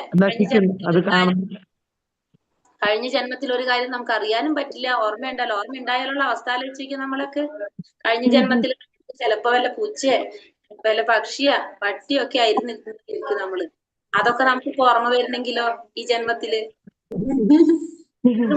നല്ല കാര്യങ്ങൾ അല്ലെ. നമുക്ക് ഈ ഒരു ജന്മത്തിലെ കാര്യങ്ങൾ തന്നെ ഓർത്തിട്ട് സഹിക്കാൻ പറ്റുന്നില്ല. ഇനി കഴിഞ്ഞ ജന്മത്തിൽ നമ്മൾ എന്തായിരുന്നു? എത്രയോ ജന്മങ്ങൾക്ക് ശേഷമാണ് നമുക്കൊരു മനുഷ്യ ജന്മം കിട്ടിയിരിക്കുന്നത്. ഇത്രയും കാര്യങ്ങൾ നമുക്ക് ഓർമ്മ നമ്മളൊക്കെ അവസ്ഥ എന്തായിരിക്കും അല്ലെ. നമുക്കൊരു പൂച്ച ഫാമിലി ഉണ്ടാവും, വേറൊരു ഫാമിലി ഉണ്ടാവും, നമുക്ക് ഇപ്പൊ ഈ ജന്മത്തിലെ ഫാമിലി ഉണ്ടാവും. അതൊക്കെ നമുക്ക് അറിയാൻ സാധിക്കും അല്ലെ. അപ്പൊ എന്താണ് ഈ ഭക്തിയുടെ സേവനം എങ്ങനെയാണ്? നാശരഹിതമായിട്ടുള്ളതാണ്. ആത്മാവ് മാത്രം സ്ഥിരമാണ് അല്ലെ മാതാജി? അതെ, ആത്മാവ് സ്ഥിരമായിട്ടുള്ളതാണ്. ശരീരം മാറുന്നതോടുകൂടി എന്താണ് ബാക്കി എല്ലാ ഓർമ്മകളും നമ്മളെ നശിച്ചു പോകും, നമ്മളെ ശരീരം മാറുമ്പോ. പക്ഷെ എന്താണ് അടുത്ത ശരീരത്തില് നമ്മൾ ഈ ചെയ്ത കാര്യങ്ങൾ എന്താണ്? അത് ആത്മാവിനാണ് നമ്മൾ ഈ ചെയ്യുന്നത്. ഭക്തി സേവനം നമ്മൾ ചെയ്യുന്നത് എങ്ങനെയാണ്? നമ്മളെ മാതാജി ഇപ്പൊ നമ്മുടെ വീട്ടിൽ ആരെങ്കിലും മരിച്ചുപോയാ ആത്മാവ് നമ്മുടെ കൂടെ ഉണ്ടാവും അവരുടെ? ഇല്ല, നമ്മളെ കൂടെ അവരെന്തിരിക്കണം? അവർക്ക് അവരെ കാര്യം നോക്കണ്ടേ മാതാജി? കാര്യമുണ്ട്. അവര് ഈ ശരീരബോധത്തിൽ ഇരിക്കുമ്പോഴാണ് എന്ത് സംഭവിക്കുന്നത്? ഇപ്പൊ ഞാൻ പറയാണ്, ഇപ്പൊ എനിക്ക് അച്ഛനുണ്ട്, അമ്മയുണ്ട്, എനിക്ക് അനിയത്തി, ഇവരൊക്കെ ഉണ്ട്. അത് ഏത് ബോധത്തിലുള്ളപ്പോഴാണ്? ഈ ശരീരത്തിൽ മാത്രമാണ് ആ ബന്ധം അല്ലെ. ഈ ശരീരത്തിന്റെയാണ് ആ അച്ഛനും ആ അമ്മയും ഒക്കെ. നമ്മൾ പിറന്നാൾ ആഘോഷിക്കുന്നത് ഏതിന്റെയാണ്? ഈ ശരീരത്തിന്റെ പിറന്നാളാണ് നമ്മൾ ആഘോഷിക്കുന്നത് അല്ലെ. ആണോ? നമ്മൾ ഈ ശരീരം പോയി കഴിഞ്ഞാൽ പിന്നെ നമുക്കതൊക്കെ ഓർമ്മയുണ്ടോ? അച്ഛനെ നമുക്കറിയില്ല. നമ്മൾ ഒരു കഥയുണ്ട് അല്ലെ. ഏത് ജന്മത്തിലെ അച്ഛനാണ് എന്റെ, ഏത് അച്ഛനാണെന്ന് ചോദിക്കുന്ന ഒരു കഥ ഓർമ്മയുണ്ടോ? കേട്ടിട്ടുണ്ടോ? അല്ലെ എനിക്കിപ്പോ ആ പേര് ഓർമ്മയില്ല ആരെയാണെന്നുള്ളത്. അതായത് മകൻ മരിച്ചു പോകുമ്പോ മകനെ ജീവിപ്പിക്കണം എന്ന് പറഞ്ഞിട്ട് നാരദ മഹർഷിയാണെന്ന് തോന്നുന്നു, നാരദ മഹർഷിയോടാണ് പറയാണ്, അങ്ങനെ ജീവൻ കൊടുക്കാണ്. ആ പേര് ഓർമ്മയില്ല ആരാണെന്നുള്ളത്. അപ്പൊ എന്നിട്ട് വന്നിപ്പോ എന്താണ് ആ കുട്ടി ചോദിക്കുന്നതാണ്, എന്റെ ഏത് ജന്മത്തിലെ അച്ഛനാണെന്നാ ചോദിക്കുന്നത്. കാരണം അച്ഛന് മോനെ ഈ ജന്മത്തിലാണ്, പക്ഷെ അത് ആത്മാവായിട്ട് മാറില്ല. അത് കഴിഞ്ഞപ്പോ അങ്ങനെയാ ചോദിക്കുക. അപ്പൊ അതായത് നമ്മളെ ഈ ശരീരം പോകുന്നതോടുകൂടി നമ്മളെല്ലാം ഓർമ്മയില്ലാണ്ടായി. പിന്നെ ആ ആത്മാവ് എന്താണ് പിന്നെ നിൽക്കുന്നത്? പിന്നെ ആ ആത്മാവിനെ നിലനിൽക്കാൻ വേണ്ടി അടുത്ത ശരീരം വേണം അല്ലെ. അപ്പൊ ആ ഒരു ശരീരത്തിന് വേണ്ടിയിട്ടാണ് പിന്നെ ആ ആത്മാവ് എന്ത് ചെയ്യുന്നത്? ആ ആത്മാവ് നേരെ എവിടേക്കാണ്? നമ്മളെ മനസ്സ്, ബുദ്ധി, അഹങ്കാരം, നമ്മൾ മിഥ്യാഹങ്കാരം, ഇത് മൂന്നും കൂടിയിട്ടാണ് പോകുന്നത്. അതിനുശേഷം നമ്മൾ ചെയ്ത കർമ്മ അനുസരിച്ചുള്ള ശരീരം അവിടെ റെഡി ആയിട്ടുണ്ടാവും. അതിനടുത്ത് അടുത്തേക്ക് പോകാണ്. അപ്പൊ അതിലേക്ക് പോകും. അപ്പൊ അടുത്ത ശരീരത്തിലേക്ക് പോയപ്പോ അവിടേക്ക് ചെന്നപ്പോഴേക്കും അവിടെ റെഡി ആയിട്ട് പിടിച്ച് നിൽക്കുന്നുണ്ടാവും അടുത്ത ശരീരത്തിനുള്ളത്. അപ്പൊ അവിടെ നിന്ന് ചിലപ്പോ പെട്ടെന്ന് കിട്ടും, ചിലപ്പോ സമയം എടുക്കാം. പക്ഷെ എന്ന് വെച്ചിട്ട് നമ്മൾ എന്ത് ചെയ്യാതിരിക്കാൻ പാടില്ല? പിതൃകർമ്മങ്ങളൊന്നും ചെയ്യാതിരിക്കാൻ പാടില്ല. നമ്മൾ ചെയ്യേണ്ടതായിട്ടുള്ള കുറെ കാര്യങ്ങളുണ്ട്, അതൊക്കെ നമ്മൾ ചെയ്തുകൊണ്ടിരിക്കണം. നമ്മൾ ചെയ്യാറില്ല പിതൃകർമ്മങ്ങളും ബലിധർമ്മങ്ങളൊക്കെ ചെയ്യുന്നത്, നമ്മൾ ചെയ്യാൻ വേണം. കാരണം അത് നമ്മൾ പറഞ്ഞിട്ടുള്ളതാണ്. നമുക്ക് നമ്മുടെ സംസ്കാരത്തിൽ നമ്മൾ ചെയ്യേണ്ട കാര്യങ്ങളാണ് അതൊക്കെ. കാരണം അത് ചെയ്യുമ്പോൾ ഒരു ഗുണം എന്ന് വെച്ചിട്ടുണ്ടെങ്കിൽ നമ്മൾ പറഞ്ഞില്ലേ, കുറെ നമ്മൾ ചിലപ്പോൾ അറിഞ്ഞു അറിയാതെ കുറെ തെറ്റുകളും പാപങ്ങളൊക്കെ ചെയ്തിട്ടുണ്ടാവും. നമ്മൾ അപ്പൊ ഇത്തരത്തിലുള്ള കർമ്മങ്ങൾ ചെയ്യുമ്പോൾ അവരുടെ ആത്മാവിന് എന്ത് കിട്ടാണത്? അതിന്റെ അല്ലെങ്കിൽ നമുക്ക് അതിന്റെ കുറെ അത് ഇല്ലാതാക്കാൻ സാധിക്കും. അല്ലെങ്കിൽ പെട്ടെന്ന് ഇപ്പൊ മനുഷ്യജന്മം കിട്ടിയിട്ടില്ലെങ്കിൽ, ഒരു ജന്മം കിട്ടിയിട്ടില്ലെങ്കിൽ ആ ജന്മം പെട്ടെന്ന് അതിന് ജന്മം കിട്ടാനായിട്ട് സാധിക്കും. ആ ജന്മം കിട്ടുന്നവരെന്താണ്? പ്രവർത്തിക്കാൻ ഒരു ശരീരം ആവശ്യമാണ് അല്ലെ. ഏതെങ്കിലും ഒരു ശരീരം നമുക്ക് വേണം. അതിനുള്ള ചാൻസ് നമ്മൾ കൊടുക്കണം അവര്. അതല്ല ഇപ്പൊ അവർക്കൊരു ജന്മം കിട്ടിയാലും അവർ ചെയ്ത കർമ്മത്തിനനുസരിച്ചാണല്ലോ ജന്മം കിട്ടുന്നത്. അപ്പൊ നമ്മൾ ഇവിടെ ഇങ്ങനത്തെ കാര്യങ്ങൾ ചെയ്യുമ്പോൾ സ്വാഭാവികമായിട്ട് അതിന്റെ ഫലം അനുഭവിക്കാനായിട്ട് സാധിക്കും, പിതൃക്കളുടെ. അതുകൊണ്ട് നമ്മൾ അങ്ങനത്തെ കാര്യങ്ങൾ നമ്മൾ ചെയ്യണം. ഇത് ചെയ്യാതിരിക്കാൻ പാടില്ല എന്നല്ല. പക്ഷെ ഒരിക്കലും എന്തില്ല, അവര് നമ്മളൊപ്പം നിൽക്കുന്നില്ല. പിന്നെ പറയുന്നുണ്ട് അതായത് നമ്മളിപ്പോ ആത്മഹത്യയൊക്കെ ചെയ്യില്ലേ. ആത്മഹത്യയൊക്കെ ചെയ്യുമ്പോ എന്ന് വെച്ചിട്ടുണ്ടെങ്കിൽ ശരിക്കും നമ്മളുടെ സമയമായിട്ടുണ്ടാവില്ല. നമുക്ക് 50 വയസ്സ് വരെ ജീവിക്കാനാണ്. പക്ഷെ നമ്മൾ ചിലപ്പോ ഒരു 40 വയസ്സായപ്പോ നമ്മൾ ആ ഒരു സമയത്തുള്ള എന്തോ നമ്മളുടെ പ്രവൃത്തി കൊണ്ടോ ബുദ്ധി കൊണ്ടോ ശരീരം നമ്മൾ സ്വന്തമായിട്ട് വേണ്ടെന്ന് വെച്ചു. പക്ഷെ ആ ആത്മാവിന്റെ സമയമായിട്ടില്ല ഇവിടെ നിന്ന് പോകാനായിട്ട്. അപ്പൊ എന്താണ് സംഭവിക്കുന്നത്? ആ ശരീരം മാത്രമേ നമ്മൾ നശിപ്പിച്ചുള്ളൂ. പക്ഷെ ആ ആത്മാവിന് എന്തില്ല അപ്പൊ അവിടെ നിൽക്കാൻ ശരീരം. അപ്പൊ എന്താ സംഭവിക്കുക? ഈ പറഞ്ഞ പോലെ തന്നെ ഇപ്പൊ നമ്മളെ ഒരു ശരീരത്തിലേക്ക് കയറാൻ നോക്കും. കാരണം ഈ ആത്മാവിന് പ്രവർത്തിക്കാൻ ഒരു ശരീരം വേണം. അങ്ങനെയുള്ള സമയത്ത് നമുക്ക് പറയാം, മാതാജി പറഞ്ഞ പോലെ നമ്മളെ കൂടെ നിൽക്കാനായിട്ട് ആരിലാണ് കയറാൻ സാധിക്കുന്നത് അങ്ങനെയൊക്കെ. അത് നമ്മളിപ്പോ ചോറ്റാനിക്കരൊക്കെ നമ്മൾ പോകുമ്പോ കുറെ കണ്ടിട്ടില്ലേ? അപ്പൊ അതാണോ പ്രേതം മാതാജി? ഏഹ് പ്രേതം പറയണത് പ്രേതം എന്ന് പറഞ്ഞാൽ അതാണല്ല. ഇങ്ങനെ പ്രേതത്തിനല്ല പറഞ്ഞ, പ്രേതം എന്നൊന്നും എനിക്കറിയില്ല മാതാജി. അങ്ങനെ സംഭവിക്കും. അത് കാരണം കൊണ്ട് ആത്മാവിന് ശാന്തി കിട്ടണം. ഒരിക്കലും നമ്മൾ എന്ത് ചെയ്യരുത്, ആത്മഹത്യ അങ്ങനെയൊക്കെ സംഭവങ്ങൾ ഒരിക്കലും ചെയ്യാനോ അങ്ങനെ ആരെങ്കിലും നമ്മൾ ഉണ്ടെങ്കിൽ നമ്മൾ അതിൽ നിന്നൊക്കെ പിന്തിരിപ്പിക്കണം എപ്പോഴും. കാരണം ആ ഒരു ശരീരത്തിൽ ഇരുന്നു കൊണ്ടാണ് ആ ആത്മാവിന് പ്രവർത്തിക്കാനായിട്ട് സാധിക്കുന്നത്. നമുക്ക് അതിനെ നശിപ്പിക്കാനായിട്ടുള്ള അധികാരമില്ല. എത്രയും നമുക്ക് പറഞ്ഞിട്ടുള്ളത് നമുക്ക് ശ്വാസത്തിന്റെ കണക്കാണ് അല്ലെ? എത്രയോ ശ്വാസമാണ് നമുക്ക് എടുക്കാനുള്ളത്. അത്ര ശ്വാസം എത്തുമ്പോ തന്നെ നിൽക്കും. നേരത്തെ എടുത്തു പോയി കഴിഞ്ഞാൽ അപ്പൊ ചോറ്റാനിക്കരയ്ക്ക് പോയ പ്രേതങ്ങൾ ആ ഇതില് ആണിയില് തിരക്കുണ്ടല്ലോ, അപ്പൊ അതില് അവിടെ ഇതാവോ ആ ആത്മാക്കളെല്ലാം? അത് കർമ്മങ്ങളൊക്കെ ചെയ്യണതല്ലേ മാതാജി. അത് അതിൻ്റെതായിട്ടുള്ള വഴിക്ക് എന്ന് വെച്ചാൽ അത് വേറൊരു രീതിയിൽ നമ്മൾ എന്താ പറയുക അവിടെ വെക്കണമെന്ന് പറയില്ല. പക്ഷെ ഒരു ആത്മാവ് എന്ന് പറയുന്നത് ഇങ്ങനെയാണ് ചെയ്യുന്നത്. ദോഷമൊന്നുമില്ല മാതാജി. മരിച്ചു പോയൊരു സ്വപ്നത്തിൽ വന്നുകൊണ്ട് ഇപ്പൊ അവര് നമ്മൾ ഉപദ്രവിക്കാനൊന്നും വരുന്നല്ലോ മാതാജി. അതൊന്നും ദോഷമല്ല. നമുക്ക് ക്വസ്റ്റ്യൻ ആൻസർ നോക്കാം ആദ്യം തന്നെ. മാതാജി ഒരു നിമിഷം, ശ്ലോകം 12 18 19 ഒരിക്കൽ കൂടി പറയുന്നു. നരേഷ് മാതാ ക്വസ്റ്റ്യൻ ആൻസർ പറഞ്ഞിട്ട് മതി. അപ്പൊ അത് ലീവ് ചെയ്യേണ്ടവർക്ക് ലീവ് ചെയ്യാം മാതാജി. അത് കഴിഞ്ഞിട്ട് പിന്നെ സമയം പോവല്ലേ.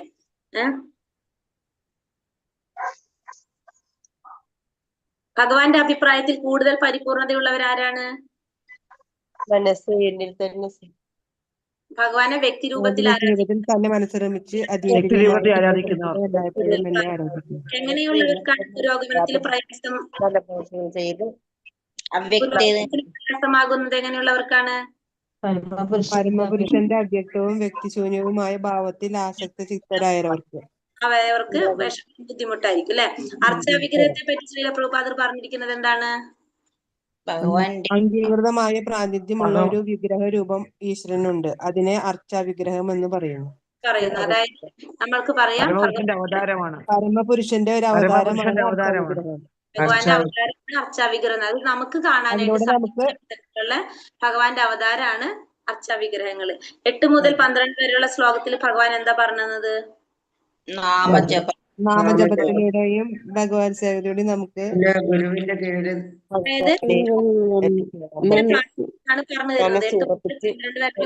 നാമജപമാണ് ഭഗവാനായിട്ട് നിവേദ്യം അർപ്പിക്കുക. ഭക്തിയിലൂടെ ഭഗവാൻ എങ്ങനെ പ്രാപിക്കാന്നാണ് ഈ ശ്ലോകത്തിൽ പറഞ്ഞു തരുന്നത്. അതിൽ ഒന്നാമത്തേൽ പറഞ്ഞു തരുന്നത് എങ്ങനെയാണ് ഭഗവാനിൽ മനസ്സിലാക്കാൻ പറഞ്ഞു. നാമജപത്തിലൂടെ ഭഗവാന് പ്രസാദം നിവേദ്യം സമർപ്പിച്ചുകൊണ്ടൊക്കെ നമുക്ക് ചെയ്യാനായിട്ട് സാധിക്കും. അത് കഴിഞ്ഞിട്ട് അടുത്തതിൽ ആചാര്യന്റെ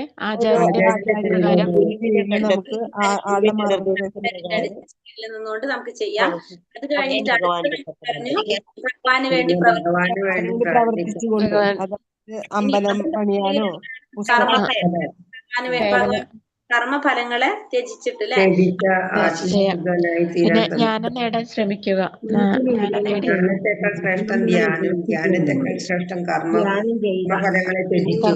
കർമ്മഫലങ്ങളെ ത്യജിച്ച് അങ്ങനെ നമുക്ക് മനഃശുദ്ധി വരുത്തിയിട്ട് നമുക്ക് എന്ത് ചെയ്യാൻ സാധിക്കും? ഭക്തിയിൽ പറഞ്ഞത്. ഇനി അത് കഴിഞ്ഞിട്ട് അടുത്തത് ഭക്തൻ. എങ്ങനെയുള്ള ഭക്തനാണ് ഭഗവാൻ ഏറ്റവും പ്രിയപ്പെട്ടത്? സുഖദുഃഖങ്ങളിലെ ഭയോത്പാദങ്ങളിലും സംതൃപ്തനായിരിക്കുന്നവൻ, ആഗ്രഹിക്കുകയോ ചെയ്യാത്തവനും. അടുത്ത ശ്ലോകങ്ങൾ മുഴുവൻ അതാ പറഞ്ഞിരിക്കുന്നത്. ഭക്തൻ എങ്ങനെയുള്ള ഭക്തനാണ് ഭഗവാൻ പ്രിയപ്പെട്ടെന്നാണ് അടുത്ത മുഴുവൻ പറഞ്ഞു പോണത്. സന്തോഷിക്കുന്നില്ല, ദ്വേഷിക്കുന്നില്ല, ദുഃഖിക്കുന്നില്ല, ആഗ്രഹിക്കുകയും ചെയ്യുന്നത്. പിന്നെ രചിച്ചിരിക്കുന്നത്. പിന്നെന്താണ്? ശത്രുക്കളെ അപമാനോ ശീതോ